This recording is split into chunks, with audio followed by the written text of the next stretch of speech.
come to fear your life so insincere. A universe dissected.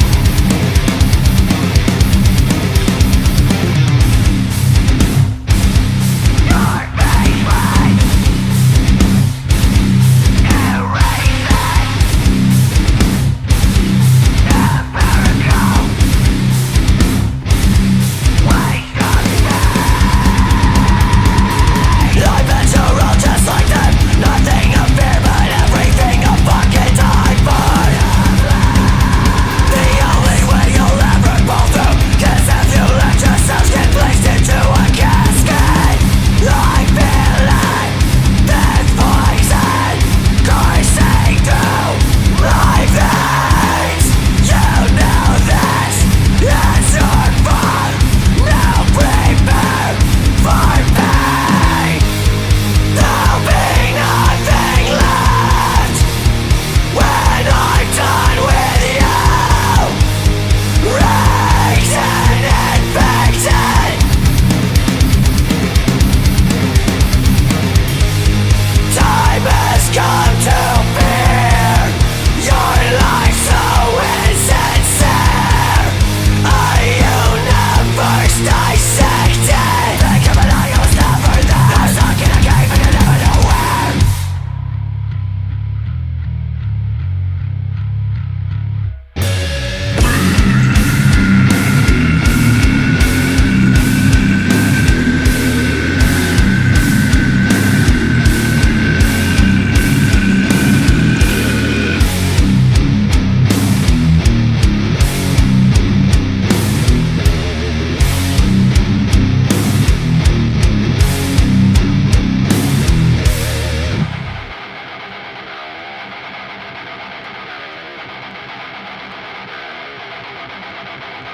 Transparent spaces that hold me secure. I'll never surrender, your pain is my cure. There'll be nothing left when I'm done with you. Raised and infected. Time has come to fear your life so insincere. A universe dissected.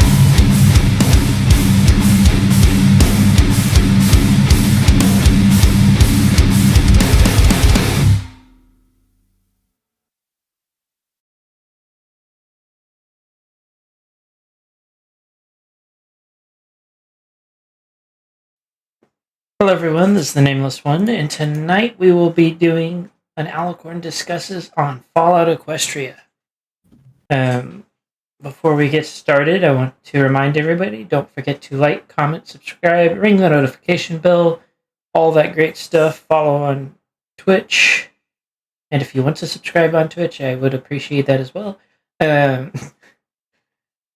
than that, we have links in the description for everybody that has projects that fall under the Fallout Equestria umbrella. Check out those. More about how to support the channel at the end. And let's go ahead and get started. We're going to have each of you introduce yourselves. I will point you out. Introduce yourself, who you are, what you do, and if you have other favorite fics from the Fallout Equestria mythos, then name that. And we'll start with... Actually, let's let Rotten go first. Okay. Yeah, I'm Rotten. I make music, mostly orchestral. A lot of it is FOE based. That's mostly all I do.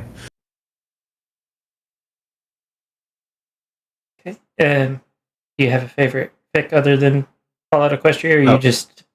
Sorry, I guess I should say Project Horizons. I guess I forgot. I need to specify here. I'm not talking to people that don't know what Fallout Equestria is. Yeah, Project Horizons, I guess I should say. Most of my music is Project Horizons based. FOE Project Horizons is my favorite fic as well. Okay. Nashi, you're next. Hello, I'm Nashi, also known as C Nash or Nashi Arts. I mostly make art. I do make Fallout Equestria arts every so often. I need to make more of it. I'm currently making a set of FOE cards for Secret Shipwreck folder. As for my favorite fic, I have to go with the original. I found it during a pretty low point, and it helped me get through it, despite how dark the fic is. So it'll always hold a soft spot for me. Okay. Skelter. Hello, hi. My name is Skelter. I am I'm the writer of Fallout Equestria Burdens over on FimFic. I'm a lore guy. I like to just absorb as much information as possible and build off of it. Favorite FOE story so far? I have a couple I can name off the bat. For inspiration, it's always been Fallout Equestria Outlaw, one that has been canceled some time ago, sadly enough. It was the one that actually pushed me to start writing my story. And from the originals, I do like the original very much. I tried reading Project Horizons, but sadly, I kind of lost steam with it. But other than that, yeah. Okay. Let's go with Impulsive next. Hi, my name is Impulsive. I just really like this fan fiction. It is really good. Probably like one of the best fan fictions I've ever read, if I'll be honest. Okay. Lone. Hi, I'm Lone Writer. I am the writer of All Roads Lead Home and the creative director behind Wasteland Productions' Fallout Equestria animated series. If I had to name a story or at least a side fic that I like a lot, I wouldn't say it inspired me. I just think it's good. It would probably be Picnic at the End of the World. It's just shorter compared to most others, so it does stand out quite a bit. Okay. And fiction. Hi, my name is the fictional writer, author of Under Eternal Winds and an upcoming FOE story called Through My Eyes. My favorite fic would probably just have to be the original, and I'm just a diehard FOE fan. Okay. Then that leaves me. I am, of course, the nameless one, as everybody should know by now. Otherwise, hello. Welcome to the channel. I personally have not written an actual Fallout Equestria fanfic, but I do run a campaign that is Fallout Equestria adjacent, known as Lost Memories, or now Lost Memories Second Chances. And as for favorites, I just got to mention Pink Eyes because that one is so adorable. Anyways, so let's get started with a quick discussion on reach and impact for Fallout Equestria as a fanfic. For those of you that may or may not know, the original Fallout Equestria was one that was, to my knowledge, kind of plagued with a few issues when it originally was published. I believe both Bethesda and Hasbro came after them when they tried to publish it. I did not know that. I didn't know that either. I'm pretty sure they didn't. So my understanding is that they sent the letter. Someone within the Fallout Equestria side of the community took them to court, and then none of them showed up. Besides, That's a completely different person, and that's a completely different fic. is it? Yeah, we do not talk about them. I think I know who you're talking about then. Anyways,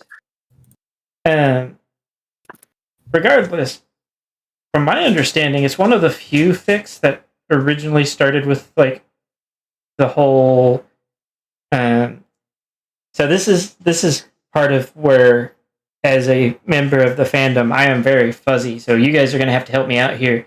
It's one of the first ones that actually got a published book that people like go nuts over.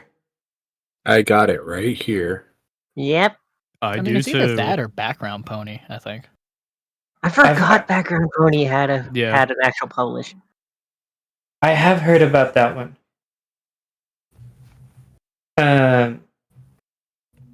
I do know though that after that one, I'd imagine both Background Pony and Fallout Equestria contributed to it. That's when you started seeing a lot more published fiction. Mhm. But I don't think there's been a fic like Fallout Equestria yet that has essentially spawned its own fandom. Yeah. Yeah. And I'll say Yeah. that like I was someone who didn't like reading before, and this is the like Product Horizons is the book that got me into reading. Like, I'll be honest. I Hey. was. Go ahead. No, I was just saying. I'm glad that it got you into reading. yeah. The original And got so me into I reading. listen to audiobooks now. I listen to fanfic as much as I can. Yeah, same. Yeah, the OG got me into writing. I was already into reading and stuff, but it really spurred that creativity. Like read in, like, man, I want to do that. We know that feeling. Yeah, that's definitely with me about music. It's what keeps me making music, at least. So I feel like the next thing I'm about to bring up, Lone will have some things to say about. But one of the things I also noticed about the Fallout Equestria side of the fandom is it also spawns a plethora of games, animations, and I've seen a few mods as well. Oh yeah. I've actually played one of the games, like played through one of the games on my stream, and I should play it again, honestly, because it's been a while. Fallout Equestria Remains. It's like a side scroller, semi-action, semi-stealth game. It's really fun. So, Lone, how much are you actually allowed to talk about for the one that you're helping with? That one? Yeah. Would you like to take a moment to tell us about it? Oh, the Wasteland Productions. I mean, Wasteland Productions just kind of spawned out of an older version of the production team we had, but this time it actually has people behind it, and we managed to actually convince people that yes, we are not like Stable Tech Studios back in the day where we're going to crash and burn because we're going to fight over money. I mean, Is that what happened? more or less, that's what happened. At least from the people who talk about it. Wasteland Productions is trying to animate the whole original story. Episode 1, I think we're really, really close. The last time I checked, it's been a hot sec since I had college finals since I looked at it, but that first episode should be coming out soon. That's like chapters 1 to 3. I am really excited now to learn about that. I also have a link for that in the description for those of you that are watching. I'm sure watching any of the like TrotCon or any PonyCon panels that we have up on the channel itself will probably explain it a lot better than I do.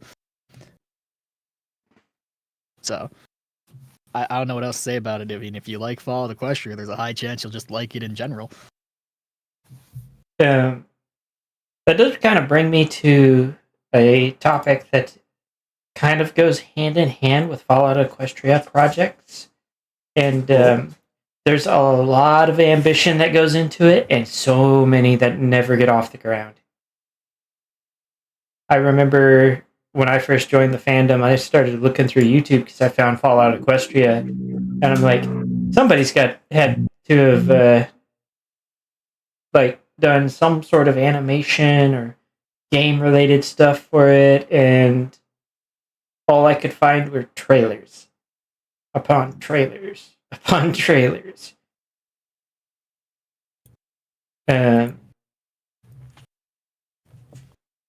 Anybody want to say something about that, or?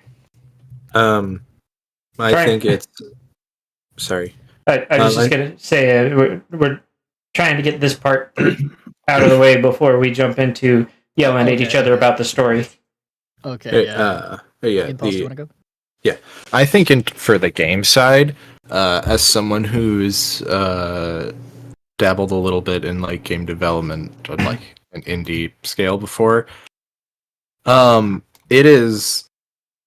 I think the problem is that a lot of them just go, "Hey, we're gonna adapt this story into a Fallout game," not realizing that those games are huge and expensive and time-consuming to make, and were made by like hundreds of people, not in their free time.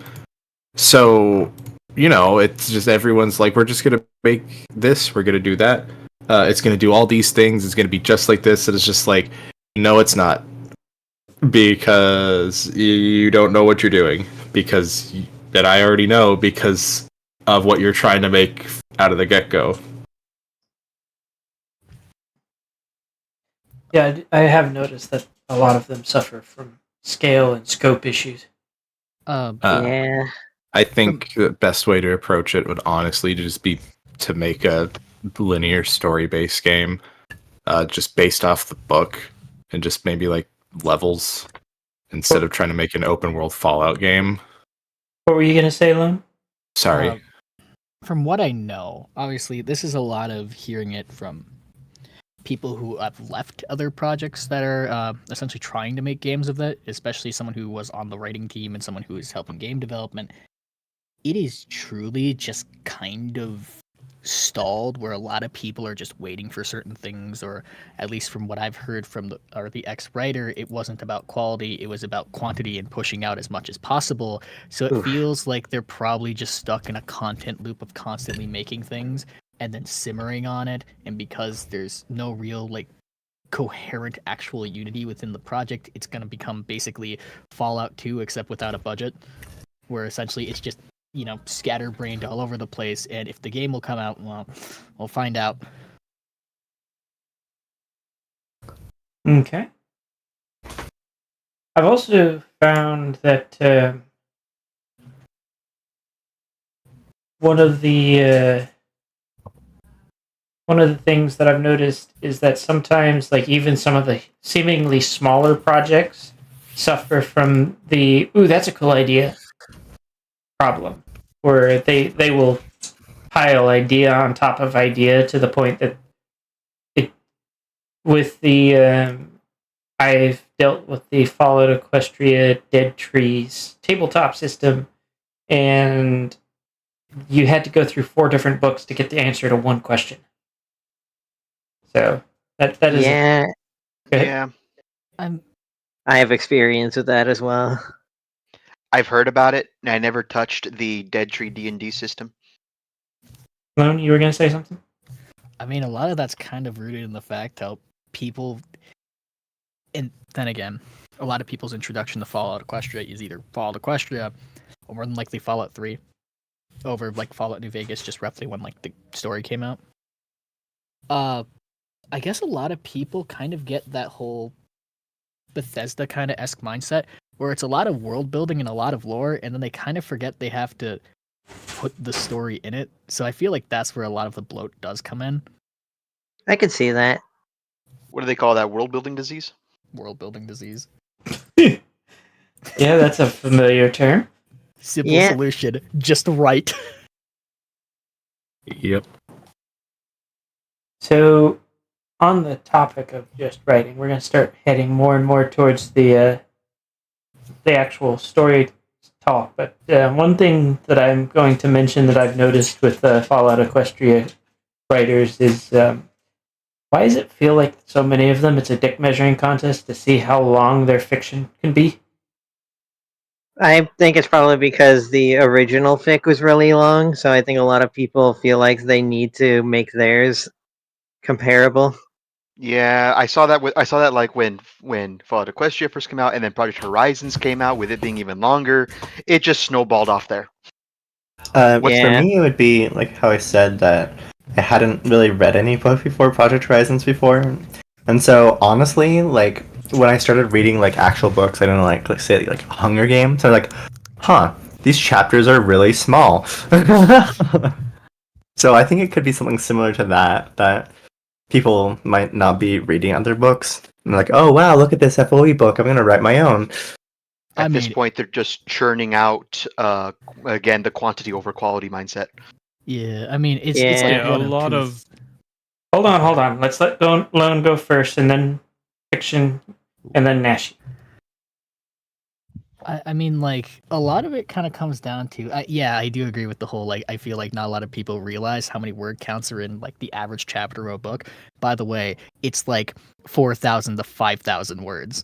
If anyone actually wants to know what that is, and then you look at FOE and it's like what 55,000 or something for something Yes, like sir. Project Horizons. But I mean, I think it kind of comes down to a lot of people just really, really want to talk about this world that they've been building for like 7 years, esque, or at least from some people that I know. And they kind of end up bloating a lot of it. Because, like, don't get me wrong, I do love Fallout Equestria, but the one thing I'll never forgive is just the idea of sitting there for 7 paragraphs of them describing one thing, and I go, man, I kind of don't care right now. I'm trying to remember what part that was. If you want, like, I guess the most egregious point of it, it is Shadow of the Ministries, which really should just be 3 chapters instead of just one big bloat. yeah. Fiction. What were you saying? Lone basically said everything. I'm just going to add on a lot of FOE stories other than just pure like individual chapter bloat. It's also like the story itself. Most fics are extremely long. The average novel length is somewhere around like 50,000 words. Most of these at least hit 70, if not above. Pretty on average. Going well over like 100k words. Which, How long was takes a FOE? while to read. 600,000 or words. something. Hold on. 620,000. If you put the Lord of the Oh Rings and my the Hobbit God. together, it's shorter than Fallout Equestria. What? Fallout Equestria is roughly 80,000 words shorter than most versions of the English Holy Bible. Yeah. That's how The physical copy that I am holding right now has 1,645 pages. Let's look Maybe at just our friendly man over here. 1.78 million words. Project Horizons. Well, what about what Yes. about I think wasn't Commonwealth longer though? Oh god, I think it is. 1 like that's 1,746,695 words, and it's not even done.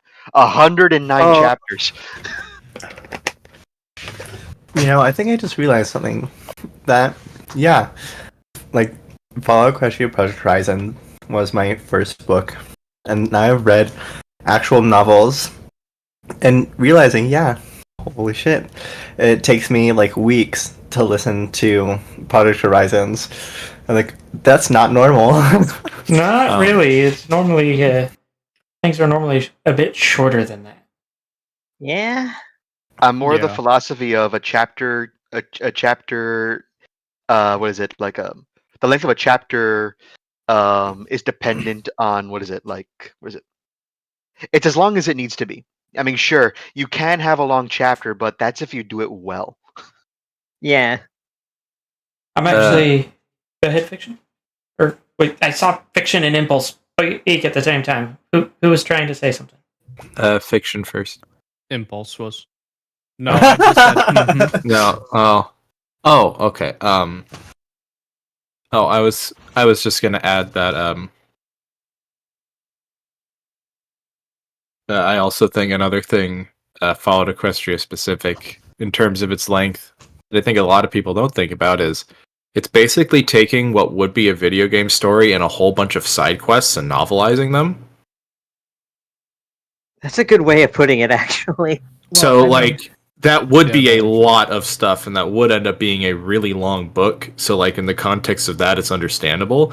I just think people forget that when they write stuff, like Project Horizons and like the other one you just talked about. Just I haven't even read Project Horizons because, like, I saw the word count and I went, okay, I really like reading. Yeah, The, I but- the problem, But the I have a problem with me life. when Yeah, I have a life. yeah, I mean, the think- problem with me and Project Horizon is that when I first started reading it, it took me a whole week and a half to even get through chapter 1 because, well, I'll be honest, it was quite the big paragraphs of description that basically bogged my mind down to the point where I was hitting my own table with my forehead. Oh yeah, like Hmm. that actually leads into a point I wanted to make. And as someone who dabbles into writing sometimes myself, this is a lesson I had to learn of what not to do. I think a lot of people fall into the trap of describing like every little thing. Like you can't like you can't just say say like a character is exploring like a ruined building or whatever. Like people tend to describe like every single room that they go into that they would go into rather than just, getting to the important piece. Yes. Next they'll say the atomic composition of their caravan lunch is in every single little part of it. Listen, there's just a difference between writing prose and then writing he kicked one way and then he kicked another way and then he kicked a cooler way instead of just saying a flurry of blows. Crazy. Mhm. Yeah. Yeah. Yeah. Okay, so I know Project Horizons and I know Fallout Equestria, the original, are both incredibly popular. But what would you guys say is a third runner-up on that? I've heard Murky number 7. Pink Okay. Eyes. Hey, Okay. Pink Eyes. That's been on my list for a while. I need to read that still. Personally, from the people that I've met, I've heard more Murky number 7 fans. Okay, yeah. I've heard of it, but I've never read it. I mean, if you want like the big stories, you have stuff like Project Horizons Heroes, which is kind of lesser to everyone else. Pink Eyes, Murky number 7, Geists of Chaos. That's like the original ones that all came out at the same time. I think they were referred to. I think there were. I forget the exact number. I might get it wrong by a couple, but I think they were referred to as like the Big 8. Big Okay. 8. I'd love to hear about those. So how many of y'all have actually read Murky number 7? I tried reading it first I'll get through chapter. it one day. Yeah, it's same here. Like I'll get one day. I'll be honest. Like I'm sorry to say, but I hear all the stuff about Murky number 7. I try to read it. I always get stuck on the first chapter. How about Pink Eyes? How many of you read Pink Eyes? I've listened to the audiobook at college. Yeah, I have. I mean, I'd count that. I think when it first started coming out, I read like the first couple of chapters and then I forgot. And it's been a decade. Yeah, I've read it and then I've totally forgotten about it, so I need to read it again. Okay, so I guess we will just talk about Fallout Equestria and Project Horizons being the most of us seem to know those two in common. And I can hear Lone shriveling up in his chair there. We're going to start by talking about Fallout Equestria, as its merits as a story and all of that, the good, the bad, the ugly.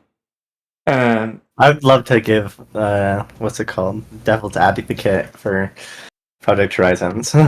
This will be fun. The rating of the stream will go up if I start pointing out the the contradictions of the Devil's Advocate.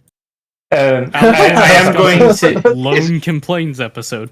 Is I am- it bad to mention that I have my popcorn ready? I am going to No, say because I'll be having two mine. things.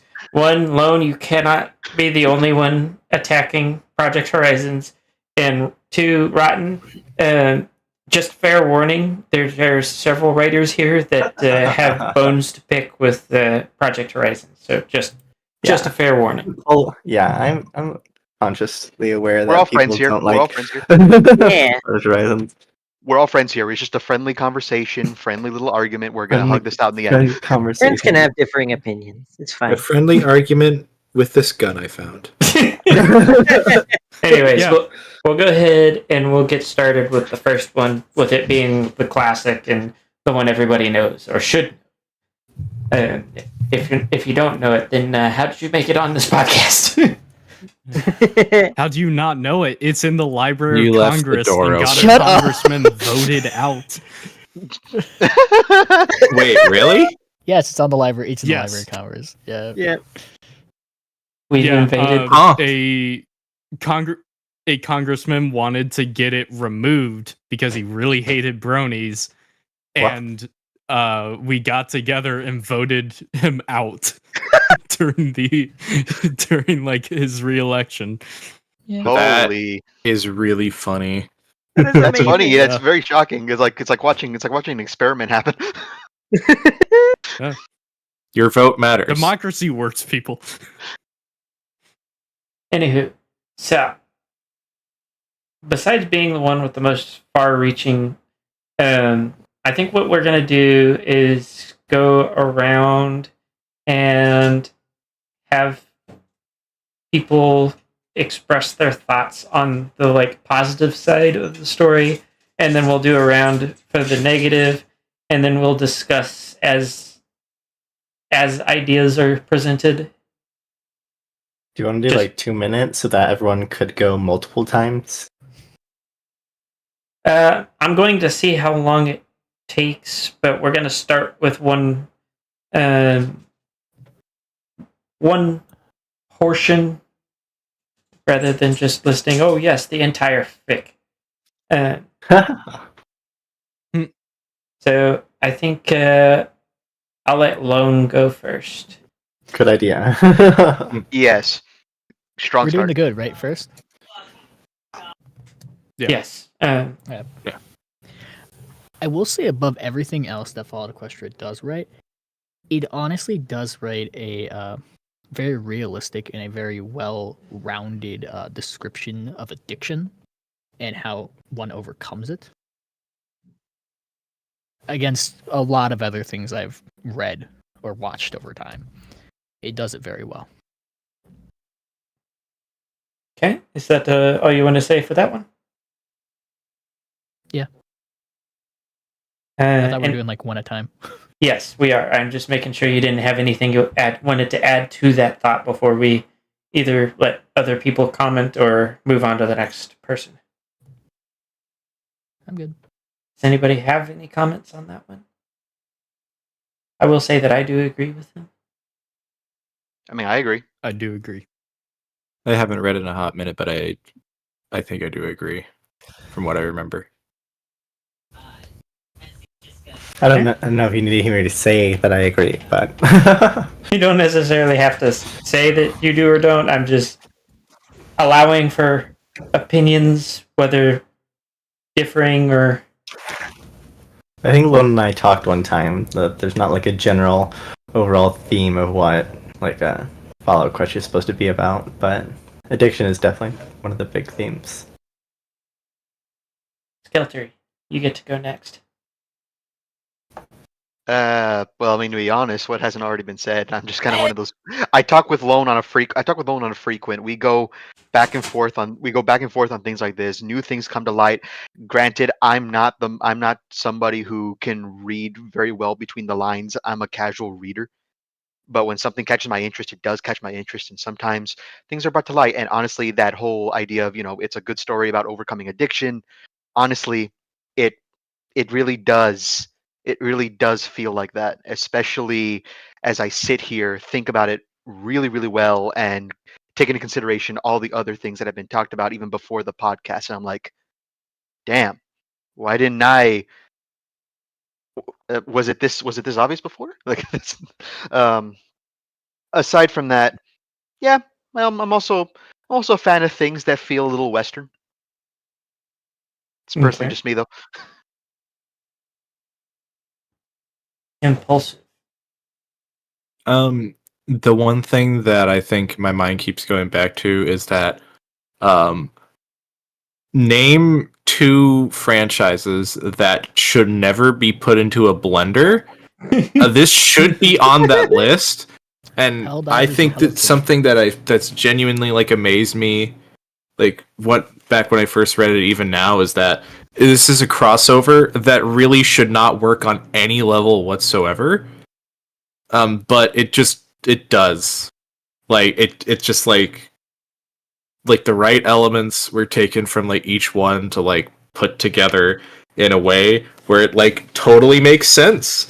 That yeah, this is how this would go down, and this is how these things would work, and this is what would happen, and so on and so forth. Like I think that's the one thing that's always stood out to me is um it shouldn't work, but it does, and I think that just goes to prove that with enough skill, like you can make a good story out of literally anything. Yeah, it is kind of amazing too if you look at like there's people that try to make Warhammer and ponies work, but for some reason this combination of Fallout and ponies is just the one that just took off. I See, I think of Warhammer and ponies, and I just think of like the early like early brony memes of just like Warhammer Ultramarines like killing ponies. I think about the figurines that have been coming out, just pones in Space Marine power armor. Yeah, that's Okay, kind I of mean, that gnarly. makes sense. I've seen more of that than anything else. So I mean, listen, I know Fallout Equestria is one of those. I never expect these two to go together. But every single time I close my eyes, all I see is Mike Pondsmith, the creator of the Cyberpunk tabletop game, and his actual figures of the MLP Main 6 with miniguns, and I go, ah, yes. There's nothing that does not go together. Is Yeah, that something it- that you want to talk about? Is like the pre-war stuff in the Fallout Equestria universe? Oh boy, That's a lot. that to brought talk back about. memories. You want to talk about addiction? Or like the goddess, like I don't know. I think that Project Horizons obviously gets a lot more pre-war stuff than Fallout Equestria just does. You do get a lot of the memory orbs, of course, but they're more like focused on like Applejack and Yeah. stuff. Yeah, that is one thing I like about the original is like they put in just enough of the memory orbs in there to give us a story, but they didn't overdo it. Enough to give you a vague idea of the picture, but not like overwhelm you with every little thing that happened pre-war. Yeah, Yeah, exactly. for some, like I know a couple people who are trying to make stories that are pre-war. One of the biggest things that they came across was like, hey, what do you think happened between this and that? I'm like, listen, we were only given snippets to paint a picture. What you think happens between X and Y is entirely up to you. That's one of the things these stories do. They can help expand a world if you do it right and you adhere to a specific canon that's been set by the original. But that's a completely different topic. My bad. See, knowing crazy world builder fan fiction writers, I'm positive KCAT has like the ultra cut of Fallout Equestria that has all of that, but just didn't actually release it. I can Yes, see it. before the fall Edge Runner edition. fiction. Just let you roll. I think Fallout Equestria's like best bit is just how well it adapts Fallout into like or MLP into Fallout because the setting is extremely Fallout based. Like where near entire parts are almost copied, but I think it does a really good job at adapting everything from the like kind of like how you guys were saying where we weren't given too much in the pre-war, but we were given enough to basically know that it's basically pre-war America and Fallout, where it's just like getting worse consistently and constantly, and just stuff keeps going bad.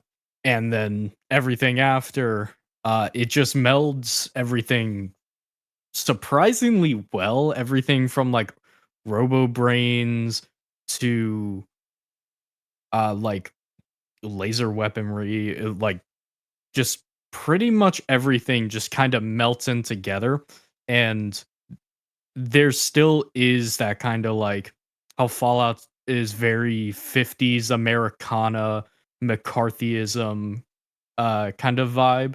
Fallout Equestria still has like those notes, but in its own way, and I think it does that really well, and it's just kind of like the perfect piece to start a sub fandom. Oh yeah, that's uh I had something very similar to say, which like um so many other crossover fics are just like this meets this done.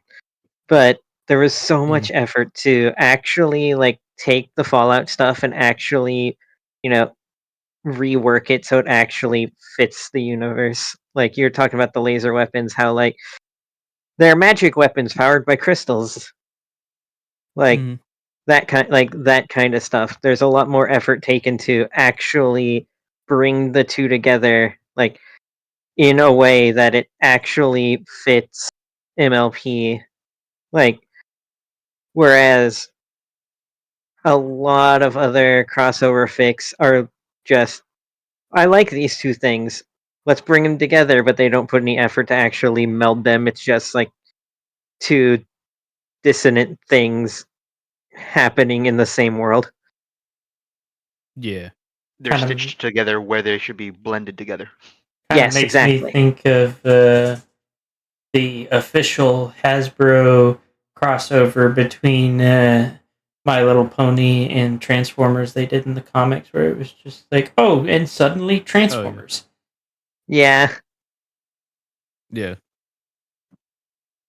But yeah, I do agree with that fiction because it's not easy. It's much easier to sit there and go, oh, suddenly the ponies are in Fallout world or vice versa.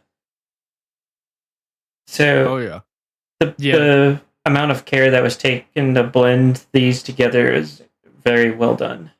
Yeah, like one thing in that manner that I really like is how the radiation in FOE isn't actually radiation. It's like lingering necromancy magic, Yeah. which it's is how it made the ghouls.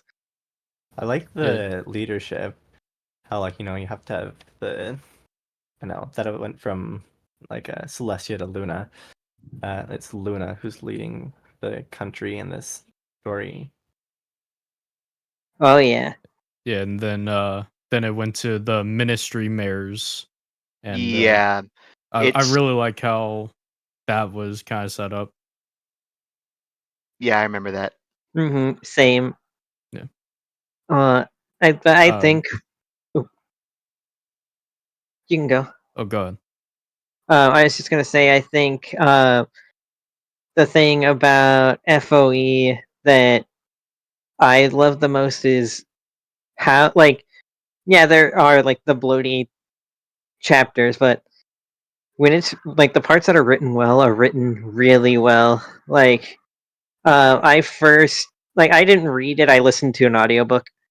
And so I would listen to it while I was drawing art, and there were legit times that just made me drop my tablet pen.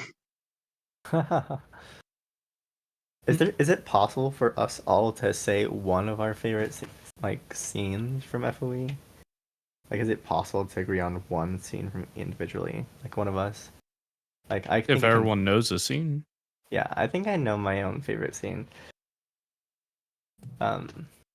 It's in the Canterlot Gardens, and she like falls in the pool of the pink water, and she has to like lift it above herself, rather than like lift herself up. And so she's like, "Oh damn, I can't do this." And so she lifts the entire pool up above herself. When you've maxed out your telekinesis stat. Yeah. It's the only stat she has. Give her a break. I mean, hey, Yeah. we've all done like Fallout game runs where we have nothing but max strength and max luck, and everything else is a 1. Yeah.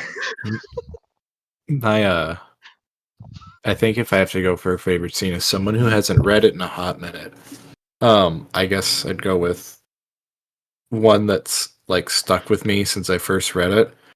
And I think it might be the scene where little Pip learns that if the nukes like didn't like literally fell like a day later, then they would never have fallen at all. Yeah. Mm-hmm. Like, I don't know, that one I guess stuck with me. Like, she was literally like, if there was just one more day. Mm-hmm. Man, I Ah. think Wait, when was that?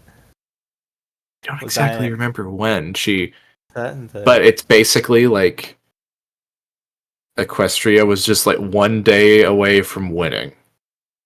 Basically, like with everything, all the projects and everything that they had going on, there was like one more day and it would have been over, but then the nukes were launched. That really does encapsulate how life kind of feels. Like, you're almost there, then suddenly, rug under your feet pulled. yep. Yeah. Man, I think probably my favorite scene, for as devastating as it is every time, is where Pip finds Pinky's recording to Twy. Oh yeah, that one's also real good. That Um, or the scene after nuking the goddess, where she shows the recording to Twilight's ghost. This one might be weird, but the fact that the ending is like actually kind of happy, Mm-hmm. Mm-hmm.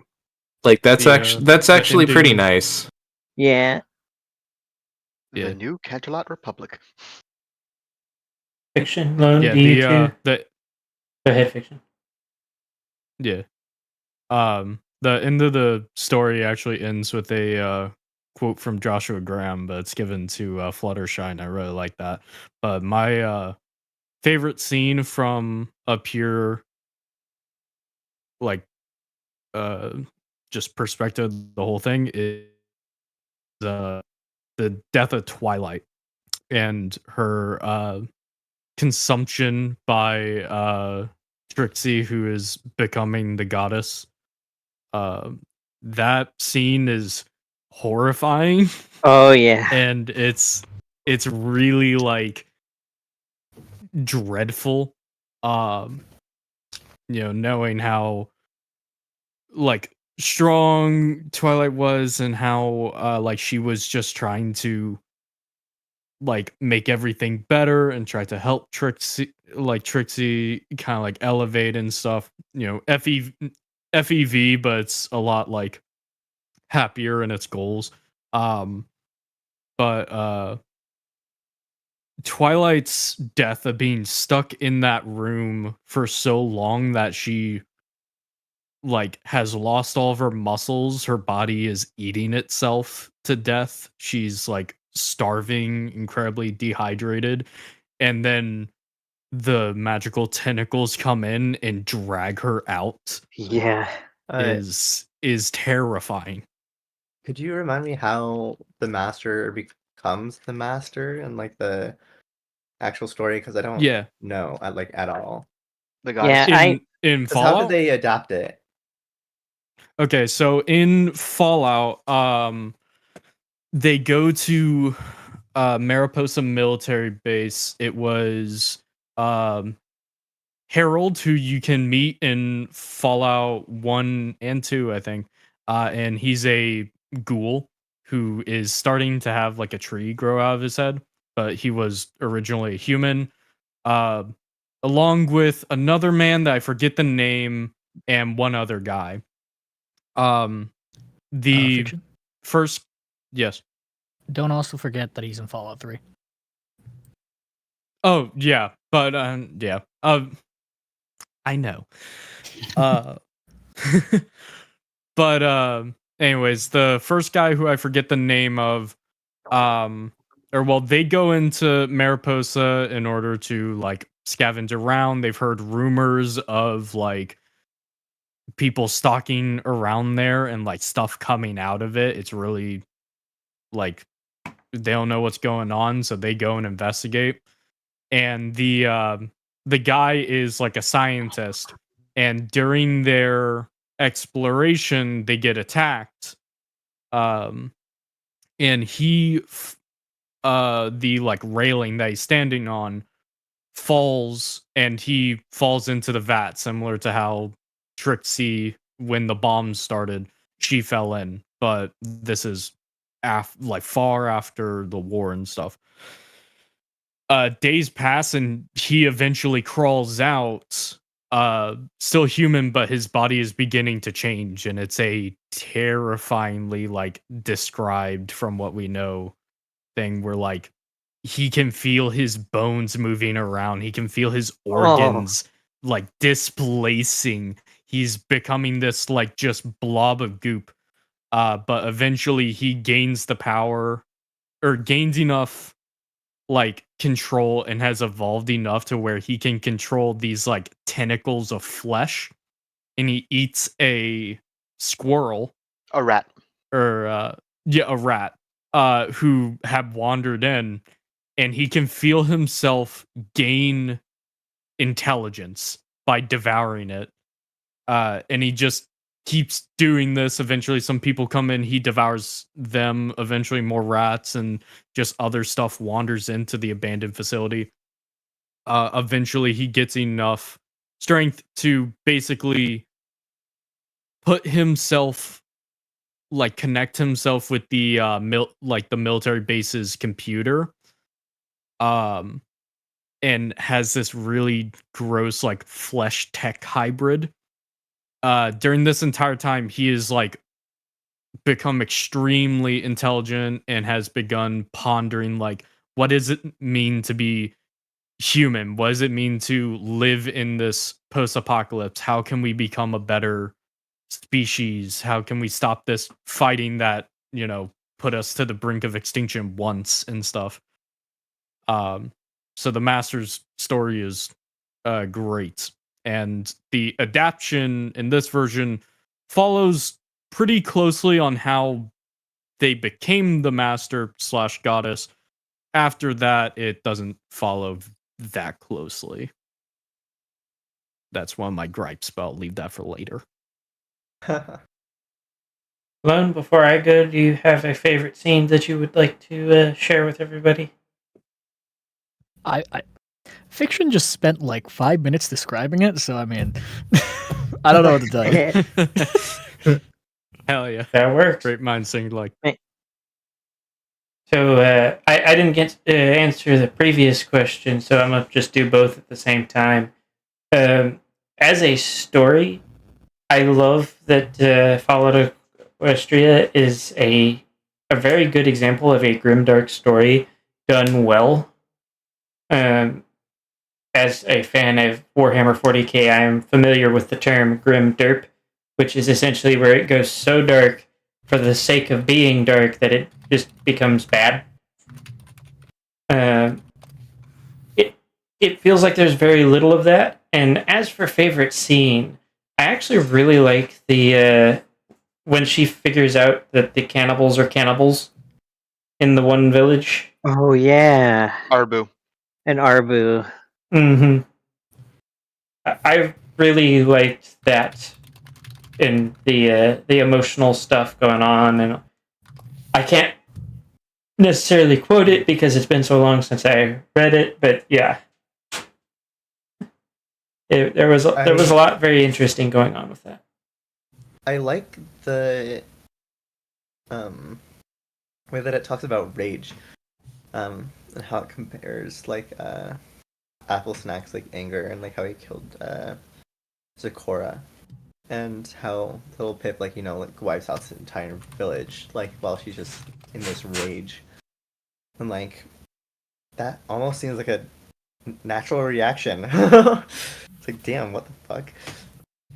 And so it's just a nice thing that there's like the different interactions with rage, because there's other times in the book where she gets mad too, and like I think back to the end of the book though where she kills Autumn, but it's more controlled, but she still kills him.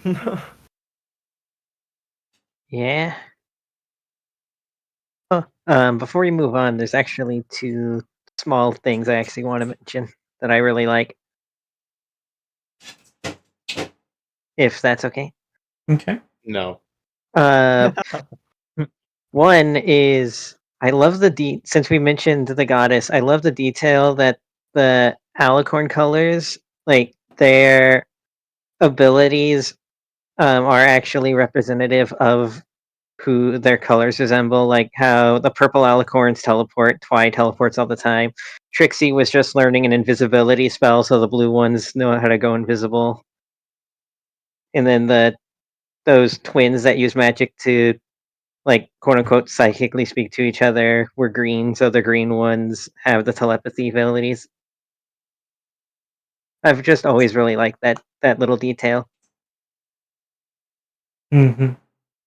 And then as for the other one, I just find it notable because it's a great example of how to do like a little bit of comedy to remove pressure from a serious scene. When little Pip is viewing one of Pinky's memory orbs, and her Pinky sense tells her that little Pip is watching her from like 200 years in the past. I've just always liked that scene just for how much of a pressure release it was. And I think of pressure release too. I think of like the Canterlot, underneath Canterlot when they're in the little town or whatever. And there's the Alicorns, and they're disconnected, and so they're acting all weirdly, and like one's like tapping out like instead of like counting, like they can't count, and so they have to like tap it out like with their hooves. I was like, Yeah. Okay. So I feel like this is part that Clone and Fiction have been waiting for, but we're gonna get into the nitpicky part. Oh boy. Lone, do you want to lead us off? Sure. Alexa, play Don't Rebel steal Path mine. from Cyberpunk 2077. Alone, you go careful, man. You almost set off my Alexa. I have Okay. good things So- to say about it. I have quite a few gripes with FOE. And Steal mine. Fiction, which one's yours? Just tell me which one it is. Master. Okay, cool. We'll do the Death. other ones. I'm going to be frank. Okay. I really do think a lot of the characters in FOE are really badly written.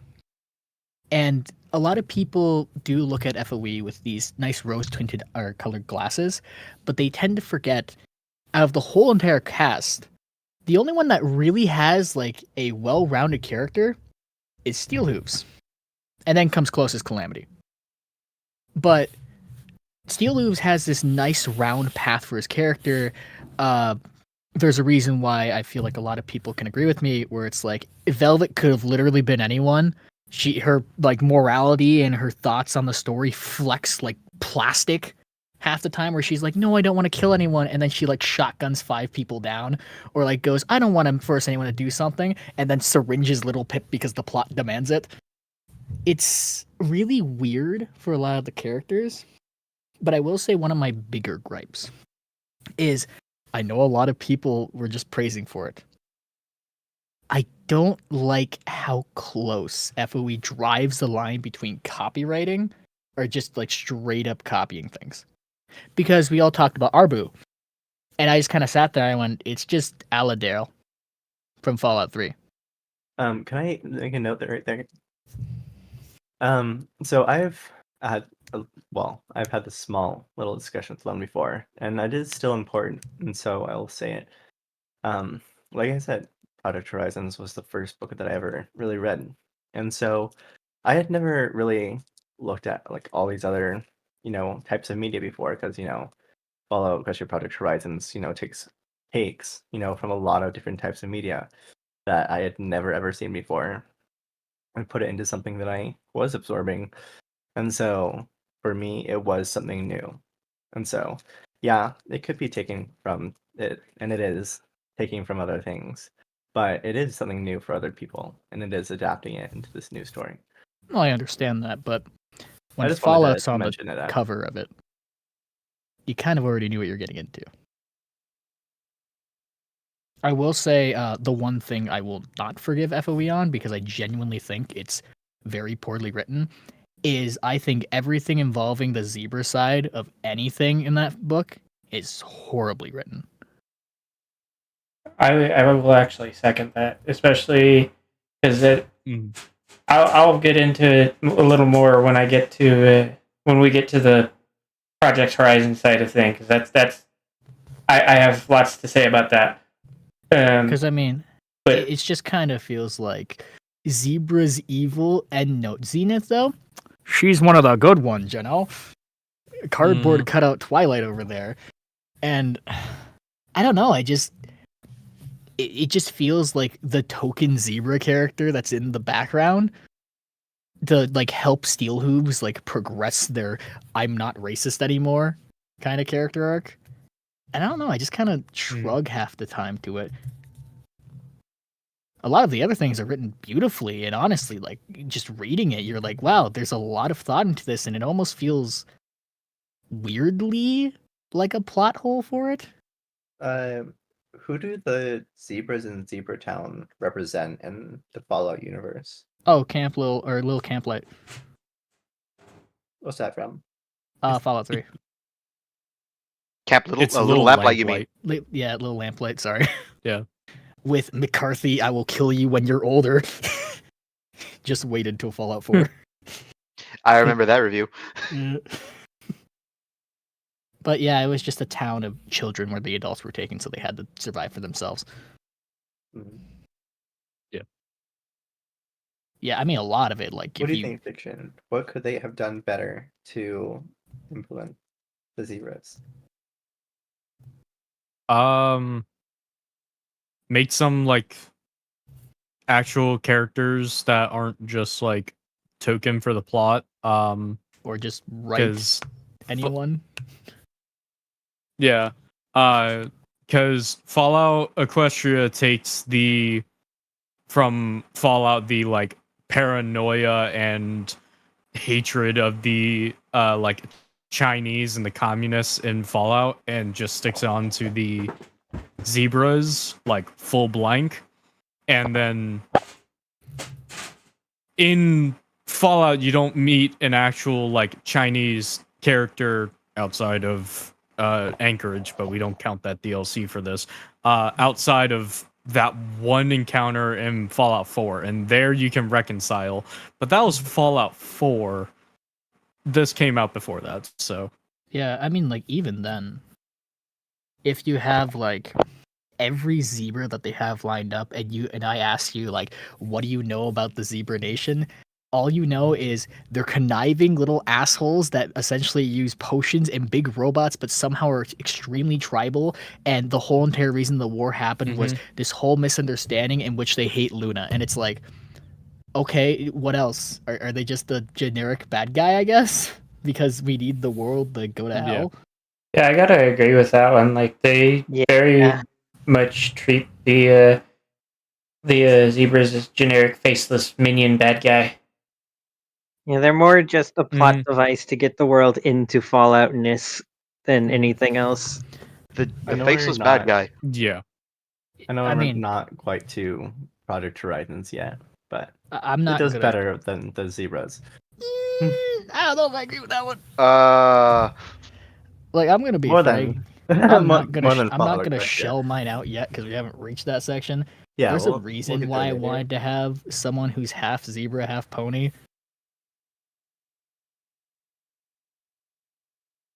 Yeah. Okay. And Yeah. there's a reason why the second main character in mine is a zebra. Then Hmm. let's go ahead and loaned it. Was that your main thing for this one? Yeah. Okay, fiction, your turn. Oh man, let me tell you about Fallout 1 because in every Fallout game, usually there is like one main villain, or at least a few. In Fallout 1, it is the Master, the single best written villain in all of Fallout, with the Based. exception of Frank Corrigan because he's just that cool. Unbased. And also played by Roger Delgado. Okay, no. Yes. But no, like legitimately the best written villain in the entire Fallout franchise is the Master. His entire reason for existing is because he's actually very philanthropic. He wants humanity to become better than what it currently is. And he doesn't have a genocide wish against all life, which is a very surface level take of the Master. And when you go and kill the Master and doing it the correct way and actually like going up to him with evidence and being like, hey, super mutants can't mate with each other. They are completely sterile and it's caused by the disease at a root level. It can't be fixed. He loses all hope and kills himself and lets you leave before he does so. Because he now knows that all of the work he's done, everything that he's trying to do has been entirely for waste and that there's no saving it. In Fallout Equestria, one of the like first things that Lil Pip says to the goddess is all of your alicorns are mares. And the goddess says, oh, I can just fix that with enough stuff and make a stallion. And then Lil Pip takes the you're a loser if you choose this path in Fallout 1 way of killing the Master, which is just blowing up the nuke beneath Mariposa. See, I would argue And so in it this I would argue in this Okay. particular case that the character that is making up this version of the Master, it makes sense that she's just like, oh, I'm powerful enough, I'll just figure it out. Yeah, it is I Trixie mean- after all. Kind It of. is That- also okay, But hold on, Little hold on, I Pip, got this. too. So, while yes, it is Trixie, and Trixie is especially early season Trixie is a lot more full of herself. The thing with the Master and the reason why it's so good is because the Master is an intelligent, philosophical person. And when this comes up, he has a full conversation with you. He will just talk to you. Like, that's why it's so good that when you like then put him at odds, he genuinely asks for a challenge, and then when you give him the information that proves him wrong, it completely defeats him. And while yeah, keeping true to the character is fine, that doesn't make it good. That just makes it true to the character. In this case, just completely having that entire side washed off and having that, you know, this villain is not only charismatic, but he's philosophical and he actually like cares and thinks about what he does, and he's doing it with this really strong reason. And then you take all that away, and that's the goddess. She is just doing it. She's still Trixie, who is egomaniacal and isn't doing it because she thinks it's going to make the wasteland better. She's doing it because that's how the wasteland should be. So here's a Fiction- thought. What if it had been Twilight as the master, I guess, in this sense, instead of Trixie? Do you think that would have settled that? Was it a mixed mind? Absolutely. Still, or was it just Trixie in control? It was a mixed mind, if I remember correctly. It was a mixed mind in like more of the idea that there were, for lack of a better word, slave minds that Trixie fed off of, essentially. I mean, Yeah. Well, I mean, because there's the 3 people that were in charge, right? Or the 4 that were in charge. For the master, it is 3. Nameless, it's a strong hypothetical. Oh, go ahead, Fiction. Go ahead. I mean, it's a strong hypothetical that, like, yes, if Twilight was the one, but then you beg the question of why would she make alicorns? Because honestly, the way I look at, especially like how the fiction talked about it, because essentially my point on it is, you took the master because essentially you wanted to fill the mistake that Fallout 3 did, which is, why are super mutants on the West Coast?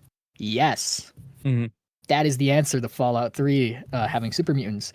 And eventually, it's just, we need alicorns to have our super mutant reference, but we don't want to fill out the rest of the card for the master, because then it overrides all 3 other plot lines of having the Enclave, Red Eye, which is basically thrown to the wayside the second the Enclave comes in, and then, you know, the goddess. Who is Red Eye? Yeah. Fallout Equestria, or in Fallout. Oh, it's just the pit. Red Eye has no equal. Yeah, they're just essentially there is no making Red the Eye? pit from the one DLC from Fallout 3 where it's a slave nation, but they just gave it one ruler instead of kind of this slave empire kind of feel of a bunch of people. Oh. Well, the pit was ruled by Asher. Oh, yeah.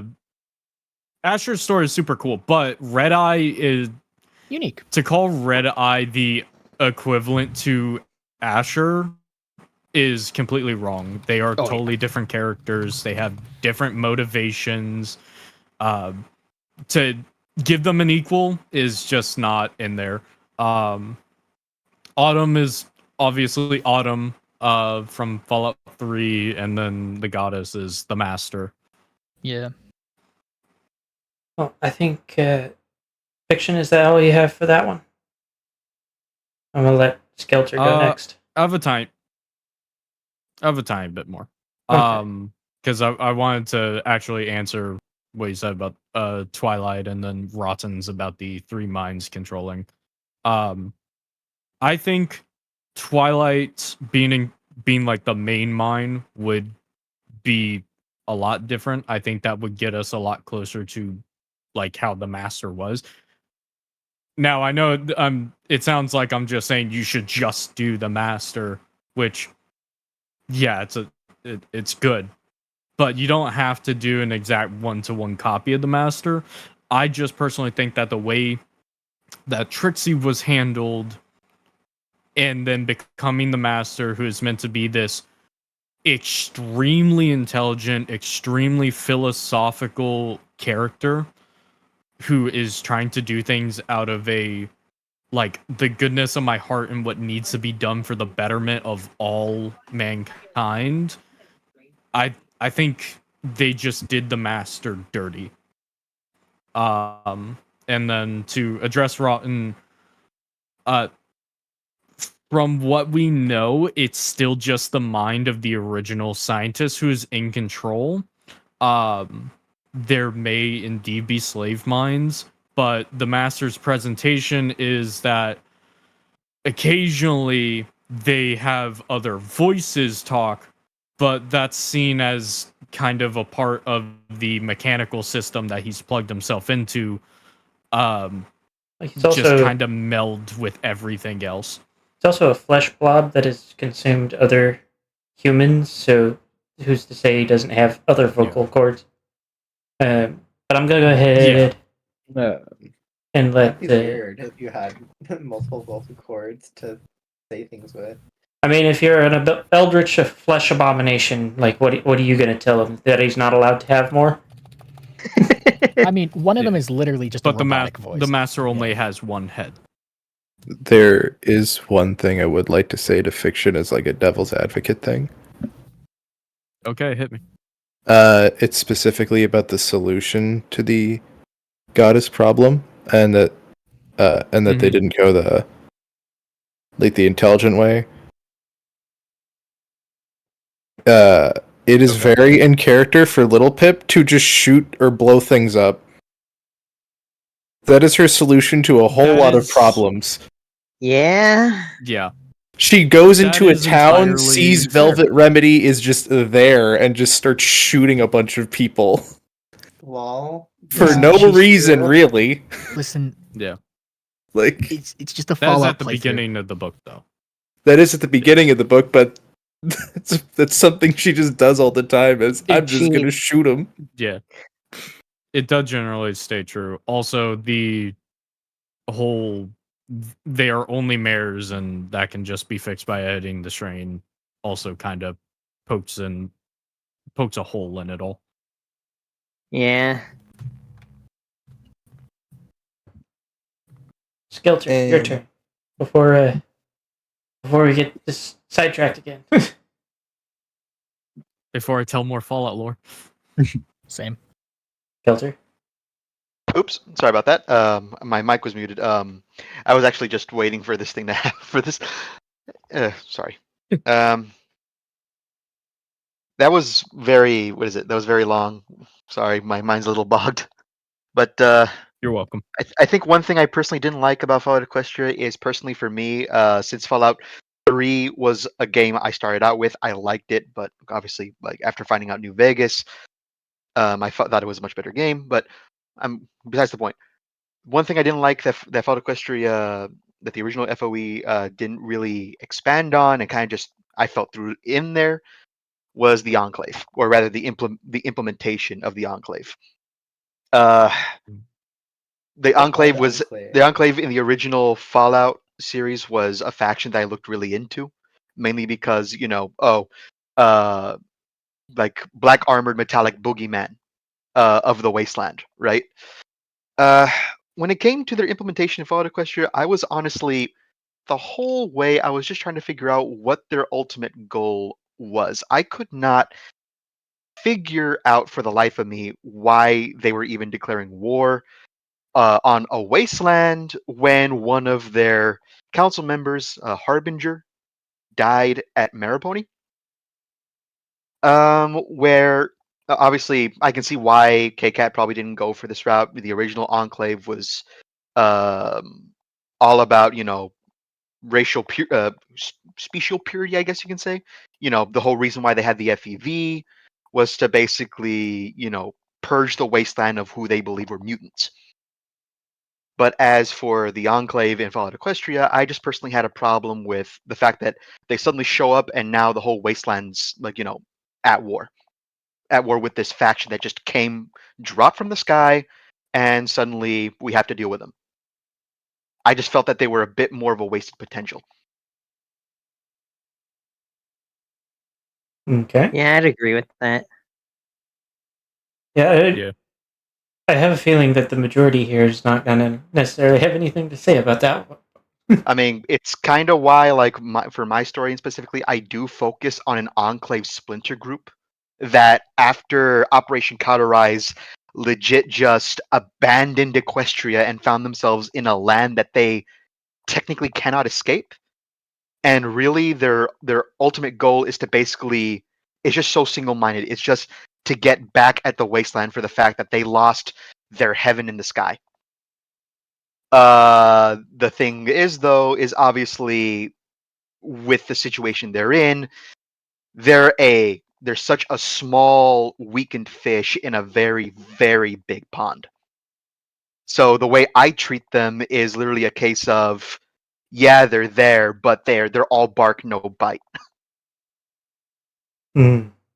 And I mean, my protagonist is somebody who actually sees that and is pretty much the reason why he's not one of the one of the brainwashed individuals of the whole scenario. He's kind of like y'all are living a dream that wasn't really there. So To which I'm someone would, gonna yeah. slow you down there. We'll get to it pitching y'all's projects at the end. Oh no, I just wanted to mention that. I didn't want to go far into it. Yeah, we're gonna give you fiction and Lone as well as myself some time to talk about our Fallout Equestria related projects. Yeah, that's fair. I just I don't know if the other My three fault. have any that they're working on other than Rotten with music. that's my bad. My bad. I went off on I a do have tangent. a Anyways, little project, but Then you will also have later. chance to pitch. But now, Impulsive, your turn. Why do I not? See, I'm trying to.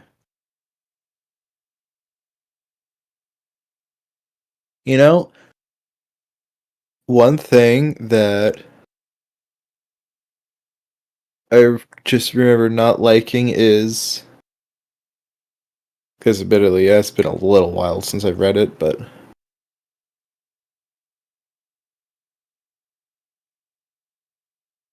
the bad guys, a lot of the bad guys are just, and this is probably gonna sound really weird or funny, just really violent all the time. Sometimes when they really don't need to be. And I know that's probably really weird, but I just remember being like, why are they blowing this up? Why are they shooting this?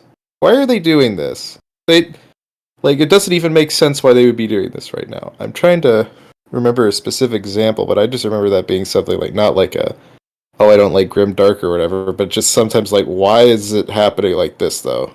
I feel like that kind of feeds into what was just said about the Enclave. Kind of.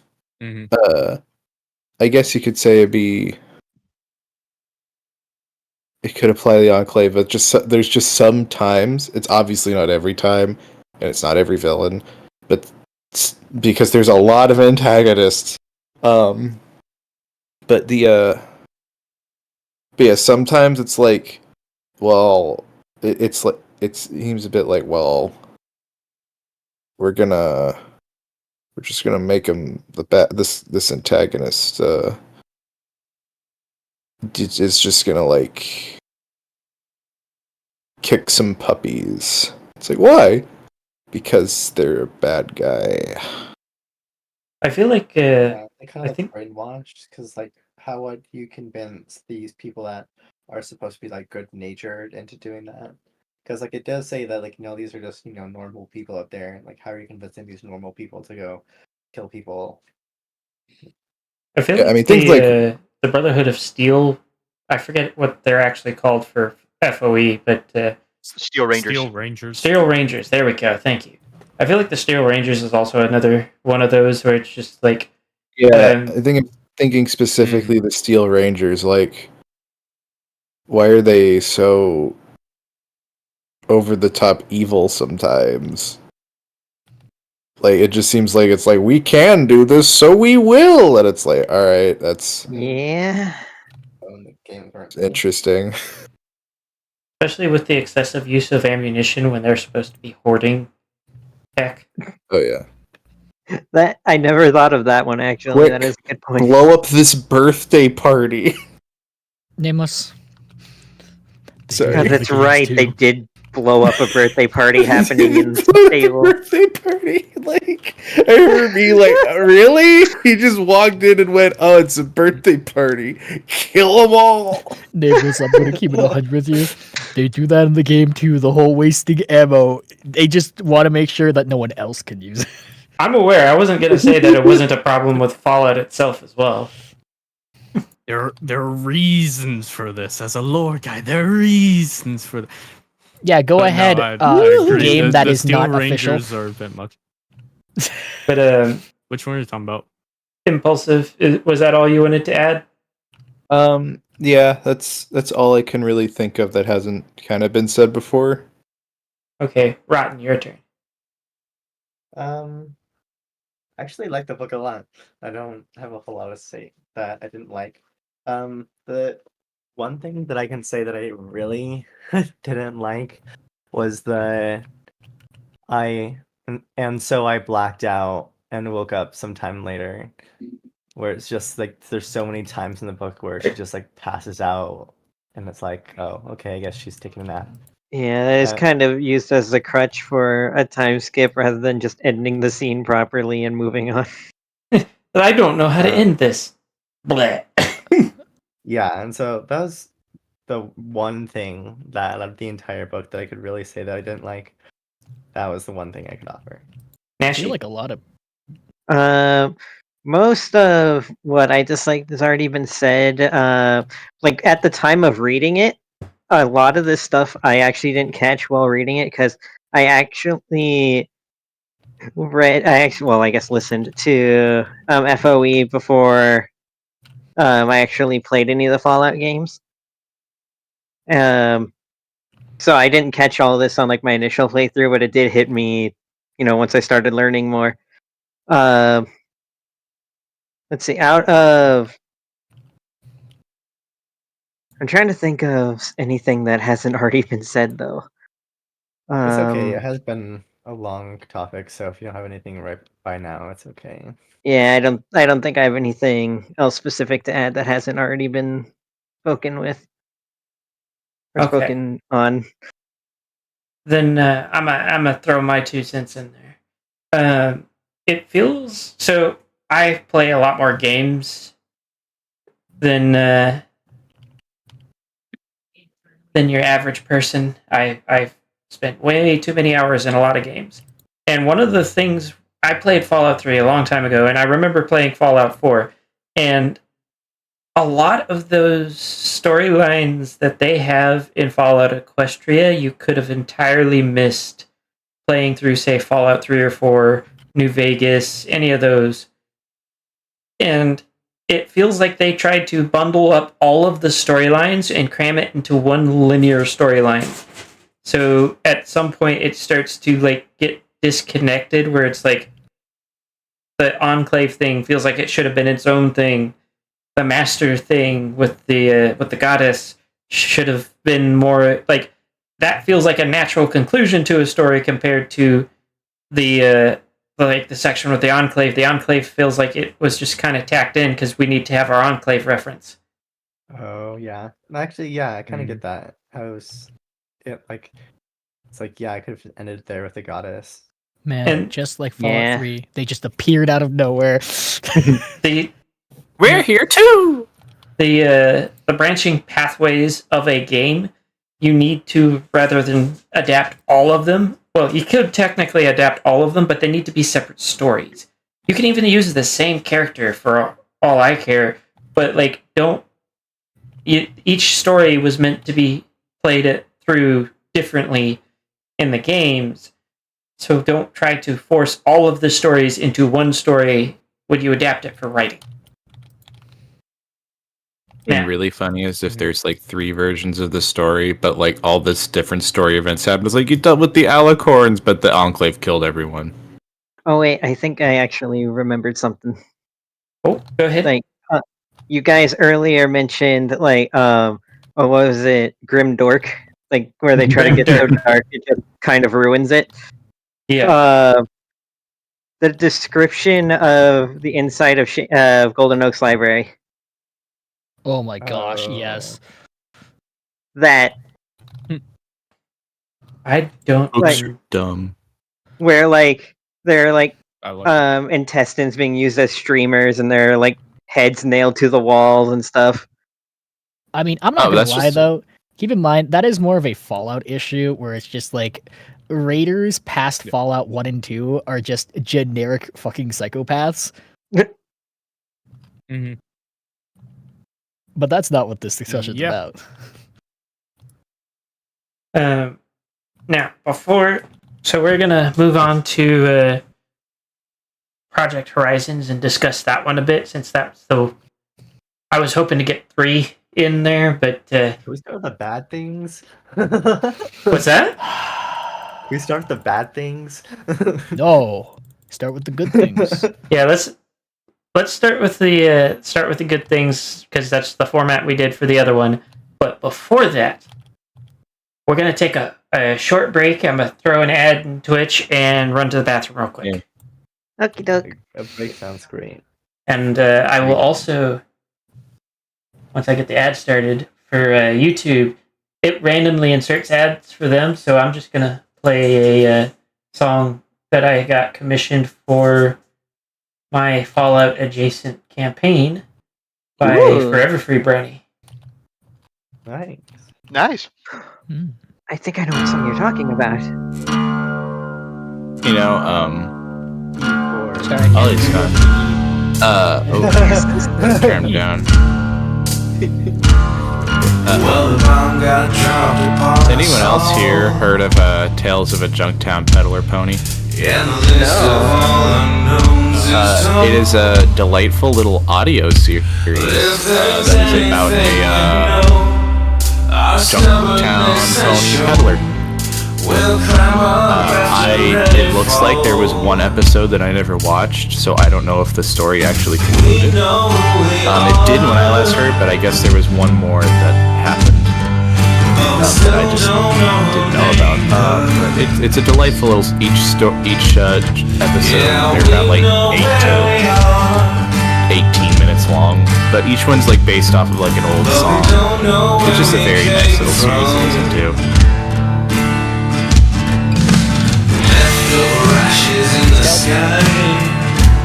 Here, I'll put Didn't really find out.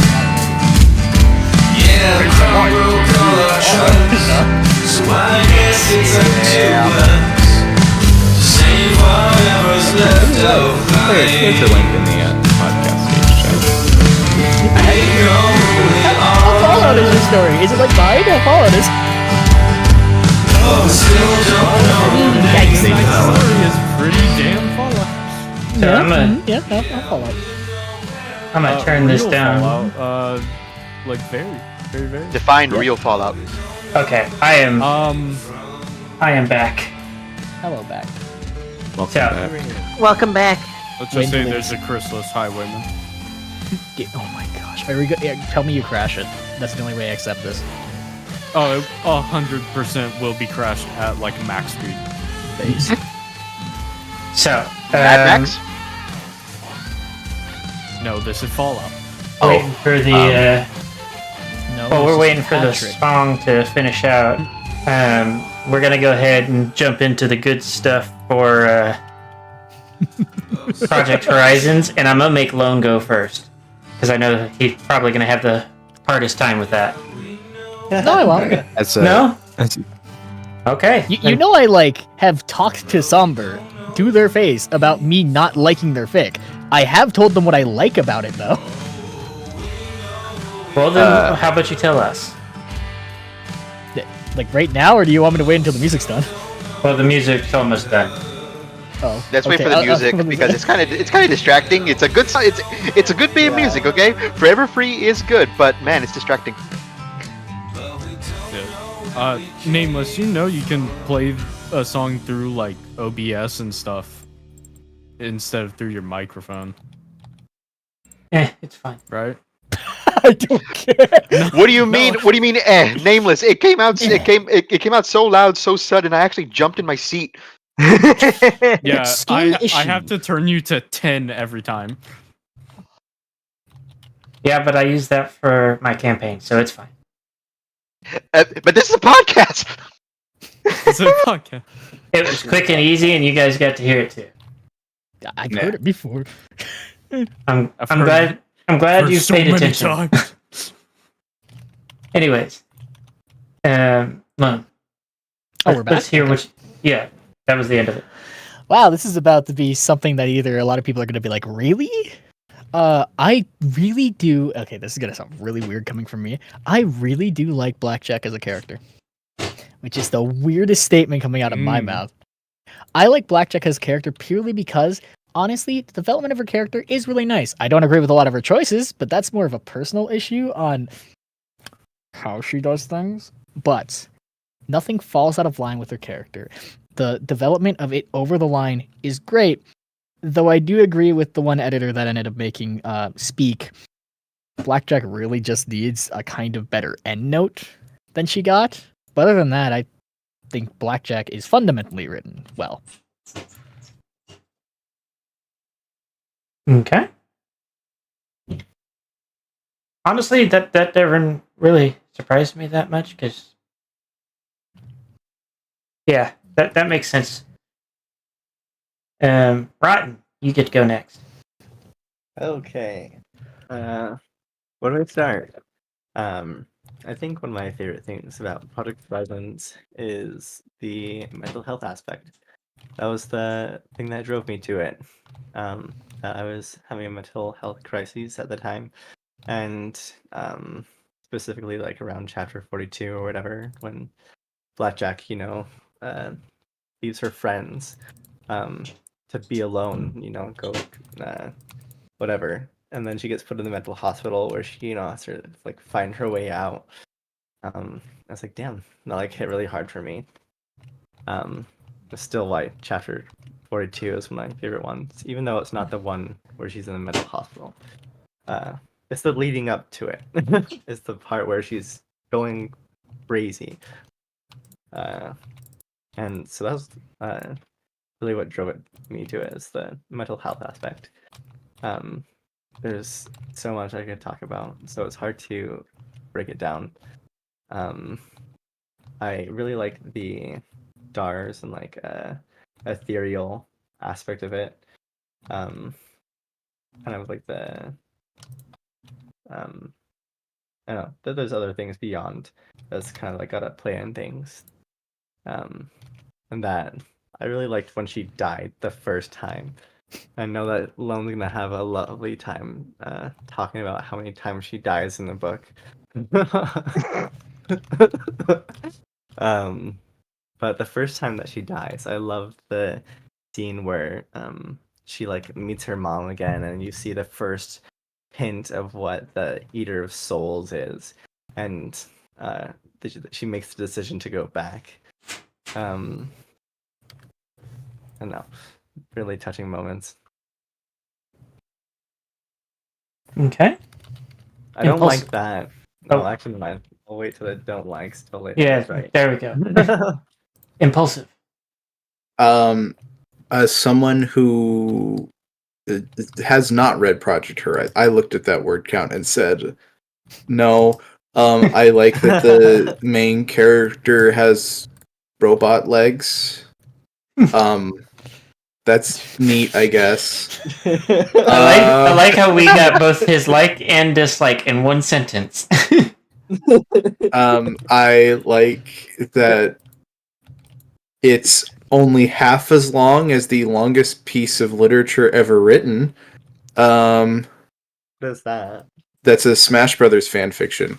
How long is that, What? actually? 3.5 million words. No, That is not the longest fan fiction. The longest one is a not Brody one anywhere about was close Discord. anymore. Yeah. Okay, No, it's not. so Really? at the time it was It's written. a Loud House one that's like 40 million something. Okay, so this was written in like 2009. So for it at the time it was written, it was the longest thing. Period. Must check him. But so, so I've been corrected on that. But it's got its fans. I don't know. I think the main character dies a lot. You know you can stop it anyway. Yeah, no. Well, no one's told me to stop yet because I think people are entertained with me trying to think of things to say. You know, there definitely are some horse words here. There is no shame in saying that's all I got. Yeah, that's all I got. Nashi. Now that we're done torturing Impulse. So I've only gotten through half of Project Horizon so far. So I don't know, like, too terribly much of what to say at the moment because I'm still forming my opinions. I do agree though that I also do like how Blackjack has been written so far, even if I don't agree with a lot of the choices she makes because she is well written, just not a good person.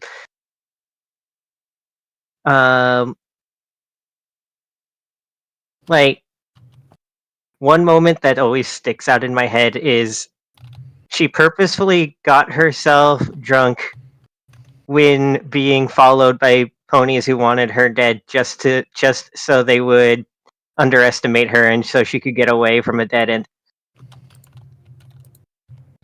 Oh. Lol. Like it's stuff like that that just makes me like a character. Okay. Fiction. That is a good scene. I have not read Project Horizons in such a long time. I do not have an opinion on it anymore. I need to read it again. Good enough. Skelter. I've read through a good portion of Project Horizons until I got fed up with how long the chapters were getting, and I'm just like, you know what? Somebody find me the footnotes, okay? I want to know how it goes. I want to see how it ends, but I can't put up with how long and how much some of these things drag. But anyways, apart from not getting away from that, I do. I personally, I'm kind of with Lone on this. I do like Blackjack as a character, and I do know some of the things. I do know the things he's talking about, but yeah, that's basically it. I mean, I'm trying to remember those days of me trying to read it. It's kind of not a lot of good stuff to say, I guess. Okay.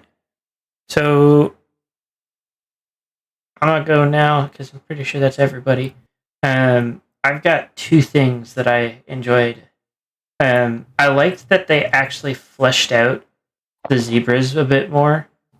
Like it may not have made too much more sense from like Lone's perspective, but at least they did something with them other than faceless generic bad guy. And then I also like the dealer. He's just really cool. Oh, and one thing I forgot that I remembered. We were talking about the goddess. And the goddess is written, I feel like, entirely different in Project Horizons. And I like the distinction that the goddess in Project Horizons is so much more evil. Like, she's like cunning. She's actually like smart and knows what she's doing. She's not someone who's like tricksy, who's like, oh, I know it's like not like as like solid with like the story of it's like Trixie and like a few other people, but like the fact that like this goddess is like a planner and she has a strategy and she's gonna do it. Like I don't know, I like the way that nothing's gonna stand in her way. I feel like in Project Horizons that she's always got it down until the last chapter when everything goes wrong for her. Okay. So we're gonna get to the other side of this now. Impulse still hate the word count? Why is it that long? Can someone no for real? This isn't me making a joke. Can someone please explain I to can me explain why this to it you is that? directly.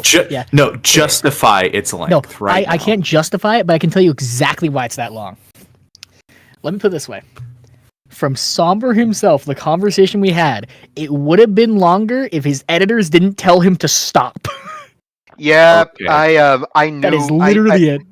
I knew somebody who was part of the editing team. That basically checks out. Apparently, it took Me? 2 professional editors and 1 person. Yeah, he had a team of editors. Yeah, I don't even have one editor. Where do I people wanted find to say- editors? you just gotta yell as Sorry. loud as you can. Sometimes They're you get free. lucky. I Sometimes have you don't. 25 editors in my house. They're in my walls.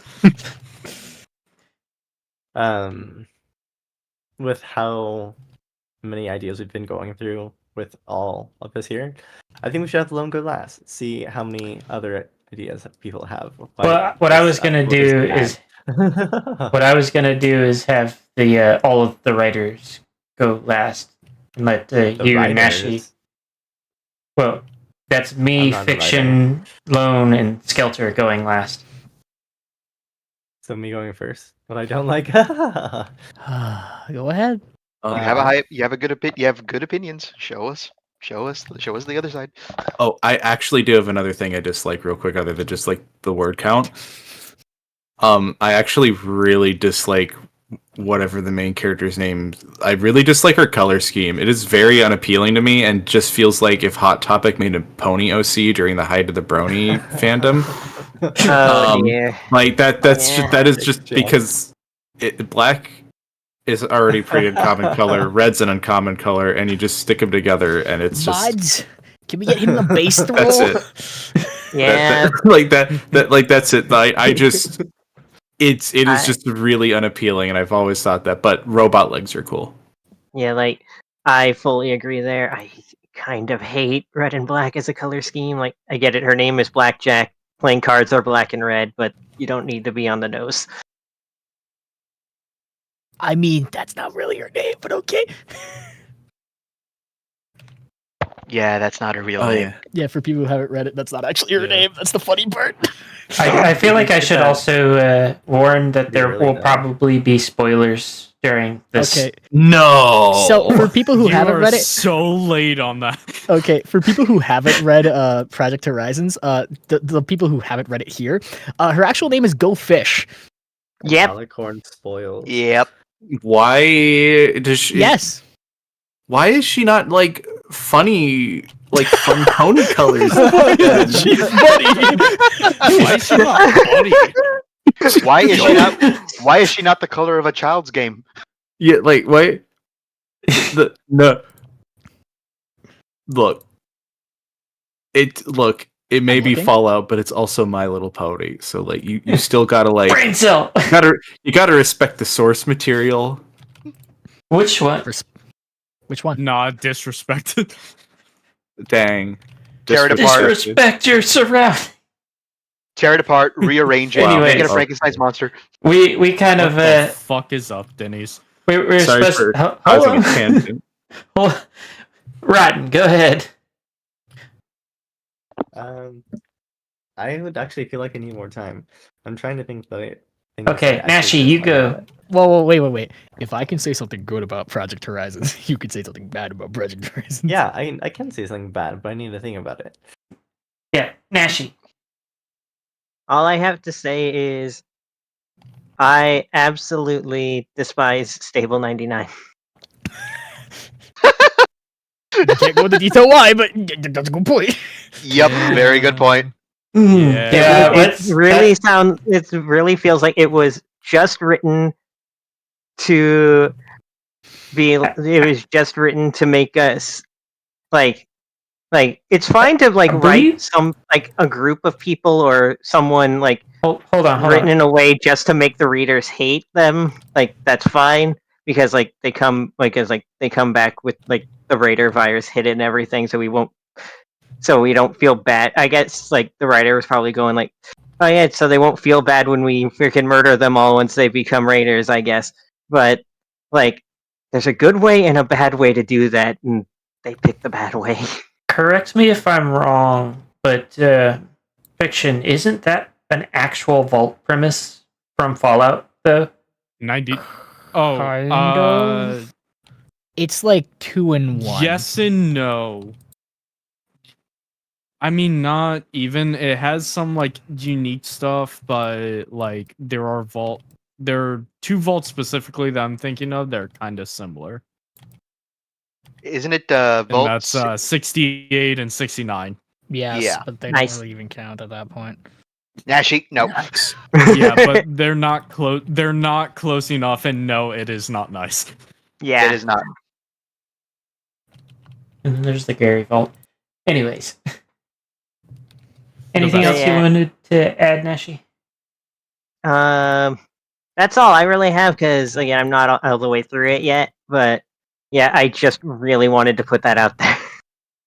Oh, I feel like I should apologize with what I'm going to bring up because it's going to be massive spoilers. But anyways, That's fine. Rotten, you got anything yet? Kind of. It's the one thing that we decided we weren't going to talk about, and so yeah, I really hated it. But I could explain it more in the fact that I got through most of the book, and I had a friend who wanted to read it with me, and I said, "Oh yeah, I won't finish the book until you finish it with me." And they never finished the book. And the chapter that I got to was literally like 5 or 6 chapters away from the end of the book.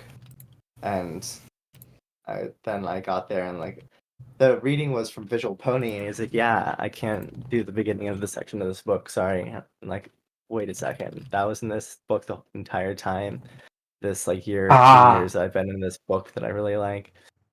Yeah, and so that was actually really disappointing for me because I had been like literally reading this book over and over again for like 2 years by this point in time before I got to the actual ending of Project Horizons. And so that was really disappointing for me. Hold on, I just want to. You're talking about the spaceship scene, right? Yeah. Yeah. We're not going to talk too much more about that because I'd rather not get demonetized. Yeah, that's what I said. I didn't want to talk about that at all. That's Let's what I'm saying. demonetize Nameless. What? What happens on a spaceship? Don't worry Don't about ask. I gotta worry now. Read it yourself. Stop Read it worrying yourself, about it. and let's move on. All right. I get through a Next million question. words. All right. What's going on? I guess at this point, then we'll let the writers start. I'll go last. I don't. Yeah, please. Right now, it's just trying to pick who I think will say the least, so that we can like Scout. build it up. Impulsive. Well, Impulsive is already gone. Literally me, Oh, because yeah. I don't have an opinion. Well, yeah, do Skelt and then do Fiction in some order. Fiction has You no just gave opinion. an order. Yeah, I haven't like same thing with my good one. I haven't like read it back enough to like have my bad opinions again. I just remember the bad stuff, but I don't want to say anything because I don't remember if I'm skewing it out of line or not. I could correct you. I don't want to try because that would probably get Nameless demonetized. Yes, let's not Okay. do that. Skilt, Yes. your turn. Bonk. What do I not like about Project Horizons? Oh boy. How about the fact that it's so long and it kind of set a standard to where most FOE pro tags have to be driven a certain way, if you know what I mean? And on top of that, the fact that I found out that it would have ended in a incredible, like, more outlandish than it already does, already shocks me. How would it? Wait. I didn't hear about this alternative ending. Remember when I mentioned that it took that from somebody who was part of Somber's team, it took 2 professional editors and 1 other person to get Somber to stop with the direction they were planning on taking the ending? Oh no. What was Yes. the direction he wanted it to go? They did not. He did not tell me, but apparently it was gonna be somewhere like the way I was being told about it. It's almost like a Dragon Ball Z levels of insane. Actually, let me put it this way. Hey, Rotten, have you ever seen Full Metal Alchemist? I can't say no. Okay, I'll put it this way. You have, because you've read the whole entire ending half of Project Horizons. He wanted to go further in with a Full Metal Alchemist style ending, and I was like, Oh no. Oh, Yeah. no. like, it's not Full Metal Alchemist is not bad, but When I was hearing from him going, yes, I wanted to make Mustang after already making all of the other characters, I was like, dude, no, please. Surprised didn't start with Mustang. I know. Yeah. The name is literally right there. That's the joke. That's why. Anything else, Skilt? I felt that not only was it too bloated, but there were so many convoluted things going around. I mean, again, the build-ups are nice and everything, but when they're walls and walls of this kind of build-up, I just got so bogged down by it. I'm just like, God damn it! Can we just focus on one story and then move on to the other, please? Like, sure, breadcrumbs along the trail, but not a whole half a loaf.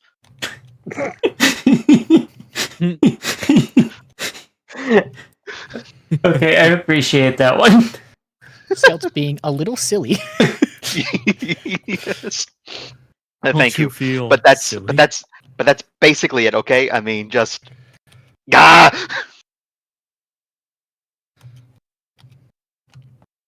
So that's it. We let Lone go next.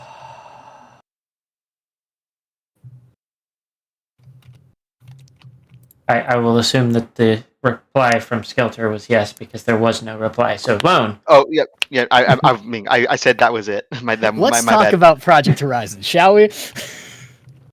All right, I'm gonna skirt over all the stuff that would get you demonetized, but let's just say, even me being an ace person, I'm okay with certain things. But when they start to be of a younger variety, I start to question the writer. Regardless, let's push past that. Okay, Oh no. listen. I get it. You like Full Metal Alchemist, but you don't need to just copy and paste the tank scene from King Bradley walking through the front door. It's cool. We know it's cool. Please don't copy it again. There is beyond a maximum amount of plagiarism from Full Metal Alchemist that I just can't help but sit there. At the same time, oh my god, if I have to talk every single time Blackjack goes, but I'm not a monster like you, so I'm going to leave you to be slaughtered and picked apart by these angry villagers and not stop them, is basically the equivalent of you just killing them. Just do it, please. Like, the morality system is unbelievably off the charts for any semblance of I know what I'm talking about, that it honestly does make me mad. Furthermore, I feel like Project Horizons started this whole entire chain of every FOE book feeling like they need to one-up the original. Every single scene. It's like, oh, Ministries? Yeah, Golden Blood. Don't worry about it. Just one person going throughout the whole entire thing, making it their own thing. Little Pip, when she had those memory losses, well, she was actually with Blackjack that whole time. And the reason why Little Pip did these things is because she was saved by Blackjack. And it's so Mary Sue to a point. Thank you. Yeah. At the same time, talking about the deaths of Blackjack. Listen, we've all made that joke before where it's like, fake out deaths. Yeah, you can do it once or twice and it kind of works. Hey, Rotten, aren't there 7 of them? I don't know. I know there's an absurd amount of deaths, and it's because, she has, the cloning factory, and it's like, great. But listen, when death doesn't matter in a story about perseverance is not about perseverance. It's a story of, I'm immortal. And then it's a question of, well, why are you not being so reckless if you essentially have an unlimited amount of bodies to just throw at a problem? It just makes it seem like you're selfish, that you're not willing to actually sacrifice yourself knowing point you'll about be that? fine. That kind of becomes a point in the book later about becoming immortal. Yeah, I know. And then the whole entire she becoming a literal god thing. Also, So it is about, her becoming reckless because, she was giving a second chance. yeah, I know, but she just didn't change at all. Yeah, I mean, if you're giving someone a second chance, It does take I her mean- a whole how many thousand millions of words to change, yeah. Mm-hmm.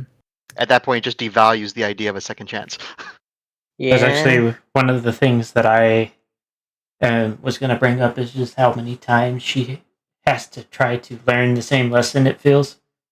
Yeah, I mean, even then, let's talk about one thing that I always point out to a lot of people who try to like say, well, what's your main point against Project Horizons? Explain this to me. Can you explain to me what the start to end plot is? Easy 1101.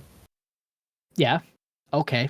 What about everything that happens between book 1, 2, and 3 until it brings back? Oh, book 1, she defeats Deus. Mm-hmm. Book 2, she defeats the Rangers and dies. Mm-hmm. Book 3, I'm trying to remember where it ends because it kind of blurs together with 4.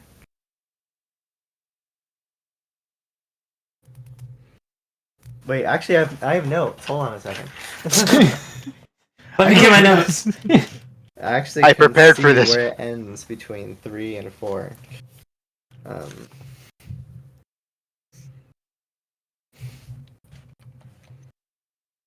Of course, with Blackjack dying. Okay. Oh, it's when Hightower explodes. Yeah. What the fuck? Why did it end there? Yeah. Hold up a minute. I think Lone's point was just proven. Yeah. See what I mean? There's like, okay, let me ask you this: when is it brought back up? The actual tape. I feel like it shouldn't have ended there, like the book, like with her dying, because like it's her dying, but as like her soul, get taken out by the curse. So I feel it's Yep. less her dying than she's having her soul ripped out of her body by this curse. She's having another moment. Yeah, having another moment exactly. It's just. It is. There's a reason why I say it's basically the shonen of FOE. Yeah. Except That is a shonen great knows way where to to stop. describe Some of them. Some of them, yes. I just can't back stories that have just this unbelievable amount of side quest issue where, like, what's the point of the story? I know it's about persevering, but I'm going to be frank with you. If you want to know a story about perseverance and hope, just go read Murky. It's so much better. Like, don't get me wrong, my main problem with Murky is that I think it really pushes, like, because it's something I can't really finish. I have to take month breaks. Is I just can't stand, like, the whole entire, beating your reader with so much depressing shit. Like, I know there's a good ending. I know it has happy moments, but man, I really got to fight for that. But, like, I don't know, I just don't get the same with Project Horizons at all. I think that, well, we're talking about bad parts still. Is that the end of your rant, Lone? Yeah, that's the end of my rant. Okay. So, my turn. My first and probably one of my biggest issues with this fic is the fact that it feels like it stops new stories halfway through, and then drops plot lines and, oh, this is cool. Squirrel! There was points in it that I was just like, shouldn't this have just been like the end? Like, I get it, you want to like get to a certain spot, but like, it felt like a really good place to end. Oh, Nameless. What's up? This is a fun one for you. You know, Blackjack was supposed to just die, and it was supposed to be Quick Fix, right? Or Quick Stitch was supposed to be the main protagonist. Was not aware of that. Quick Stitch? Mm-hmm. P21's daughter. After the first time Blackjack dies, it was supposed to be her. Tape? Yes, no, Scotch Tape, yeah. She was supposed to be the protagonist. What Sorry. the fuck? I don't know, What my did you brain- just say? I don't know, What my did you brain say? went to some random character name, but Wait, anyway. what did you just say? Quick Stitch? Alone. I'm sorry, but I think you might have named a Dead Tree character. Oh, yeah, that one. Quick Stitch. Okay, but Oh, Lol. yeah, that was actually supposed to be a thing, but then Okay, Scotch tape. Yeah. Blackjack got revived. I mean, On that's the- technically what on he the did with subject- Homelands, but that's really late. on the subject of Blackjack, over and over and over, you either she dies and comes back, or she gets taught a lesson that about 5 chapters later and 50,000 words later, she's already forgotten, or like she's inserted into moments that she feels like she doesn't belong in. The one of you already referenced the when she got drunk and was hanging out with Little Pip. Like, cool. The fiction, that one. the fiction that you're writing a fan fiction about exists. Please quit trying to compare yourself. And I remember when I first started reading it, the entire time I was thinking like, okay, I get it. You're not Fallout Equestria. Quit thumbing your nose at me about it. Like, we understand. You are a different fiction. But, A different me? yes, exactly. You are different. I think one of my biggest issues, though, is just how... So I get grimdark. I am a grimdark writer, and there's a lot of grimderp in Fallout Horizons, Project Horizons. Especially, there's a interesting character moment that is played too much for gratuity that I would get demonetized for mentioning.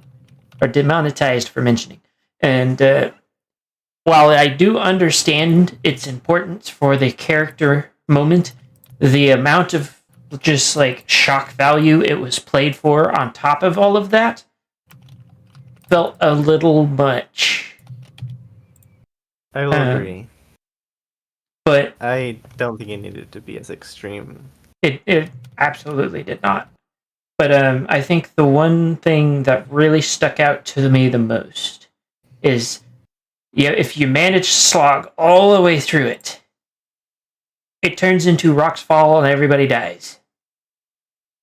And I hated that so much because after that, of course, Blackjack's still alive. And then you just see, essentially, they try to tie up both Fallout Equestria and Project Horizons with this neat little bow that really is not that neat. And it's just like one of those, like, I get what you're going for, but like, why are you trying to end somebody else's fic that already ended?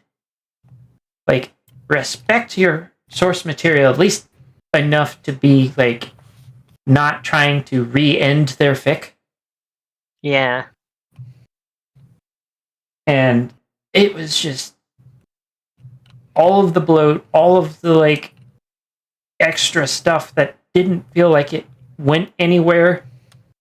It felt like somebody that would start writing a story, get up, walk away, forget they were writing a story, come back, read what they wrote, and goes, I don't really like that direction. Let me write a new story, but just tack it on to the end of the one that I was already writing. And all of this to say is, I actually somewhat enjoyed Project Horizons. Like, there is a lot of interesting themes explored. You just have to take a shovel to it to find them. Yeah.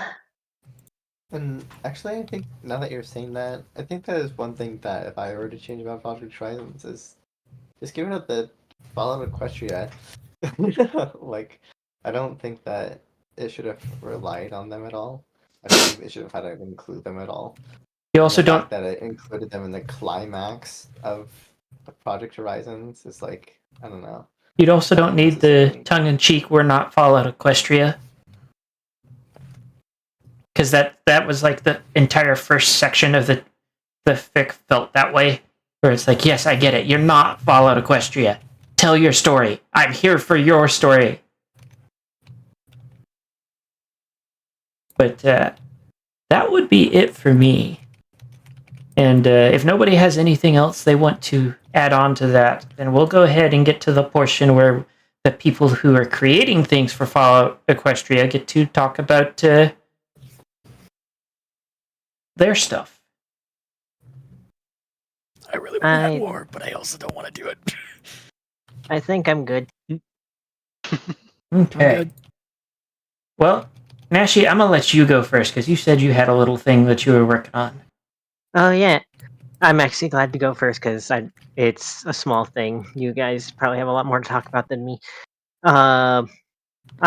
It's just in the writing stages right now because I want to make sure I have it like written. I have a lot written out before I actually start working on it. But I do plan on doing a Fallout Equestria comic series. Like, gonna be my own story within the Wasteland. Of course, it's not just gonna be like a comicized version of the main of the fic or anything like that. But yeah, I'm really excited to mention that because I should be getting the first page out done soon.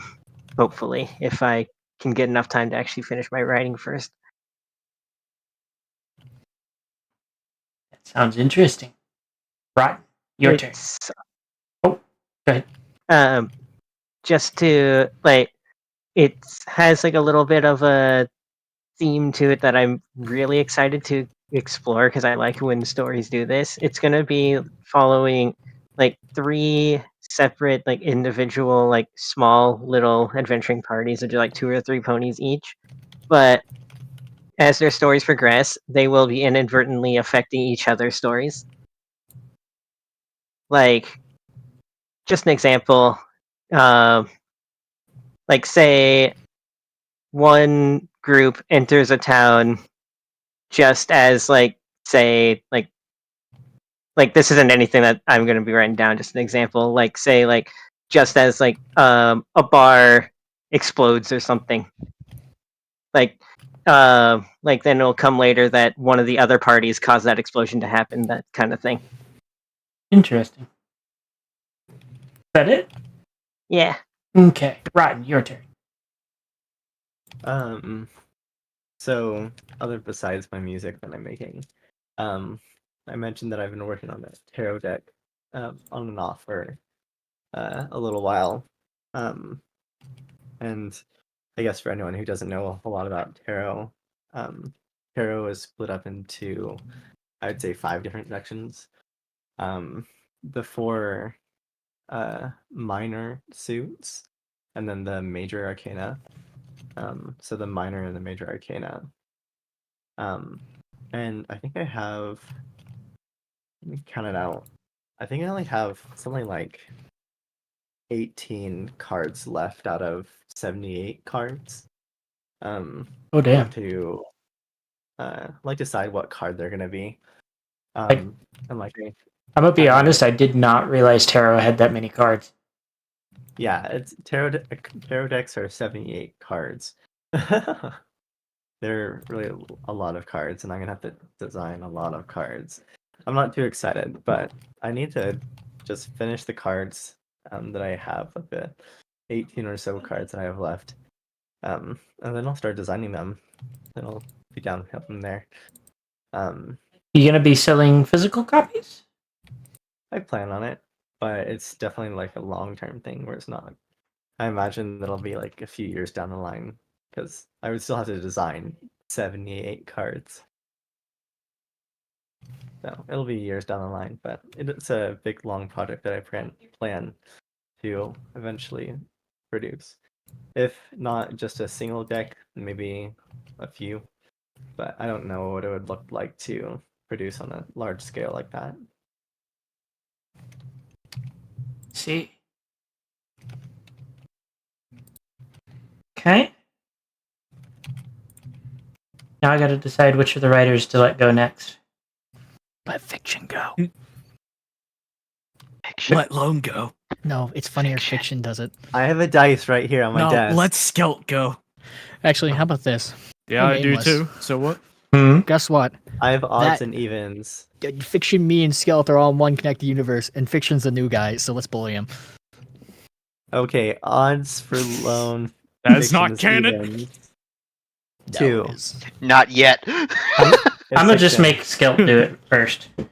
What? Why? Because I said so, and I'm the host. Host privileges. Well, I'm kind of put on the spot here. I don't know how to start. With words. Good. Well, I guess just to say that when I started writing Fallout Equestria Burdens, I basically was becoming very much aware of how um, other Fallout Equestria side stories were being written. How kind of like how Lone pointed it out some time ago. How what is it? A lot of them tend to follow in the shadow of Little Pip, or if not Little Pip, it's both her and Blackjack. When I was writing Burdens, I actually didn't want to adhere to those storylines. If I wanted to do anything, I wanted to do something that I could feel creative with, like without being restricted to what the efforts of Little Pip or Blackjack. I just wanted to write my story, and I dreaded this idea of somebody kind of having an aneurysm at the fact that it doesn't match their headcanon. So what did I do? I literally took the story away from Equestria, away from what I establish as Equestria. I created my own land. I created my own region. I created its inhabitants. I actually am even making its conlang. There are familiar elements. There is the Grand Pegasus Enclave. There are raiders. There are even Talon mercs, and maybe Alicorns, but their whole reasons for being there are, yes, they're influenced by what happened in Fallout Equestria, but it's not really what the story is focused on. My story is more focused on one particular character. It's Trade Wind, or as he goes throughout the whole story, Ward. It's his story. I'm telling his story, not the story of how things got to how they are.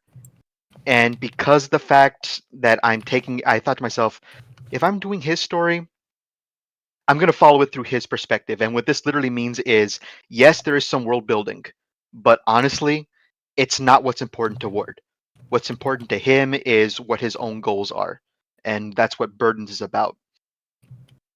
The way I kind of describe it, it's flip-flopped, but the most sound idea about what I want Burdens to be, it's just a journey of a character overcoming his own demons, his own depression.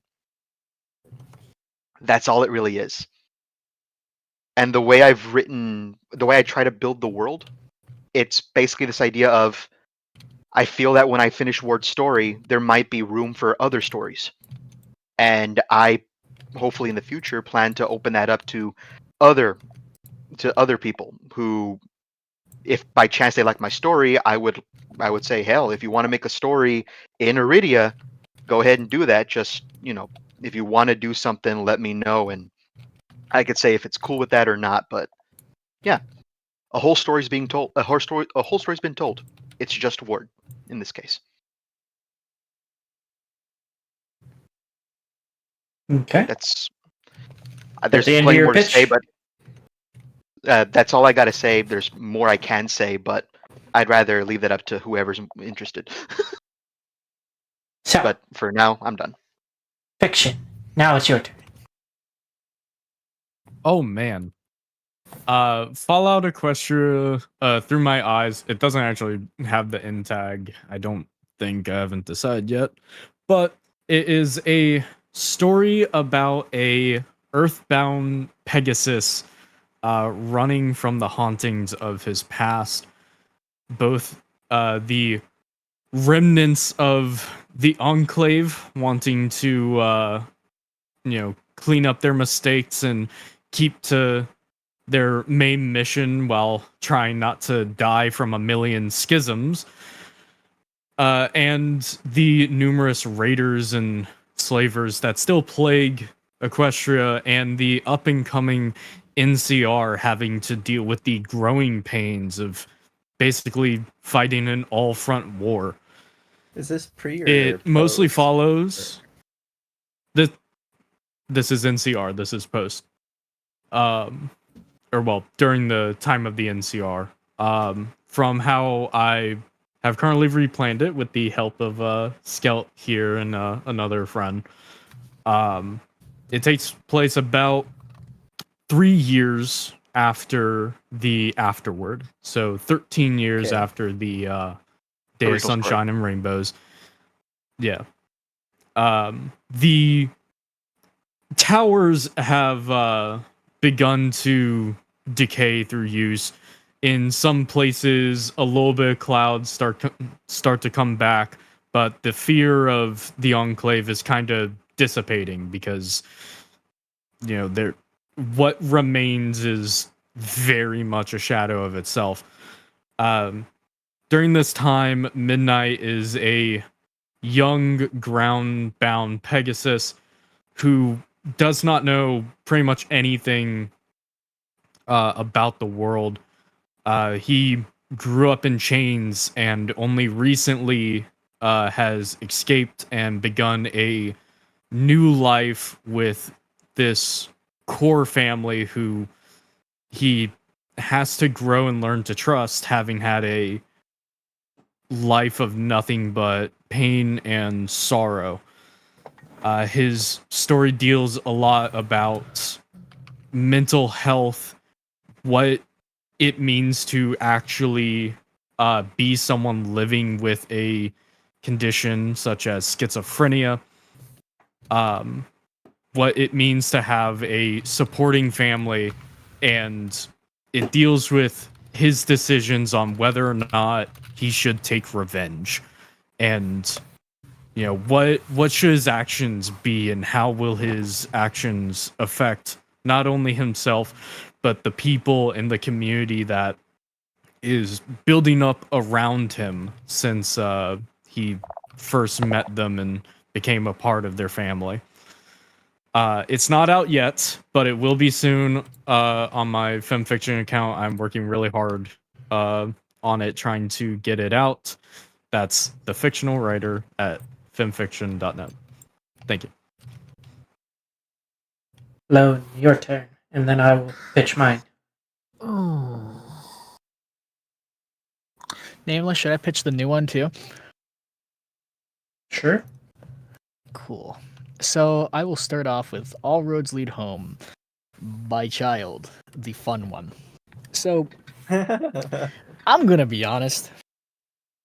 I've kind of had this discussion with a few people where they read All Roads, or they hear the concept of All Roads Lead Home, they pause and go, is that Fallout Equestria?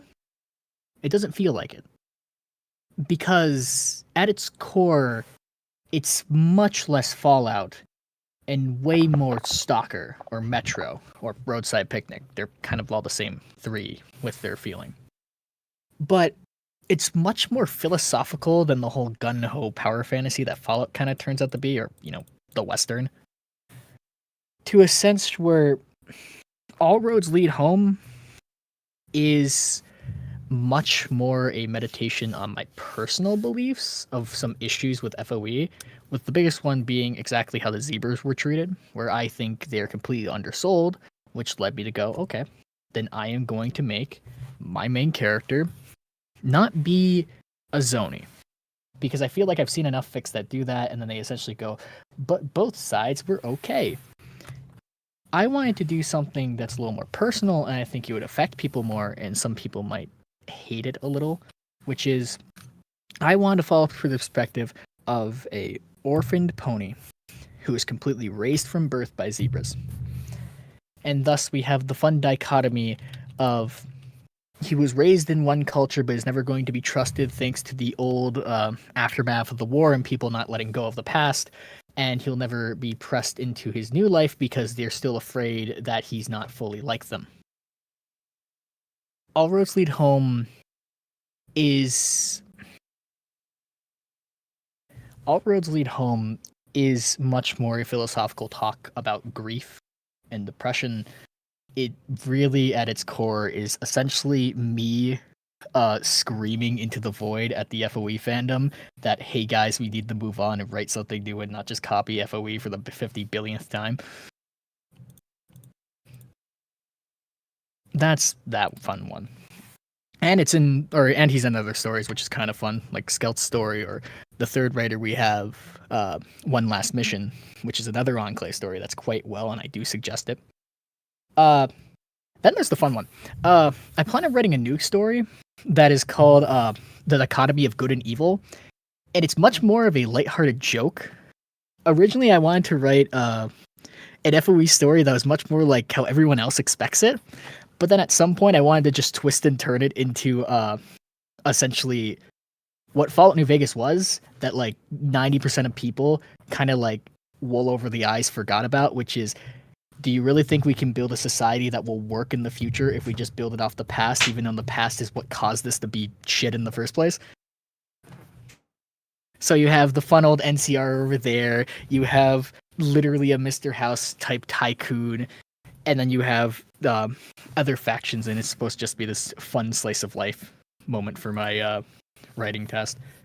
But other than that, obviously I talked about Wasteland Productions earlier, so if you are excited or want to get updates on that, just follow the channel, or I believe there's a Discord link in the announcement video on that channel as well.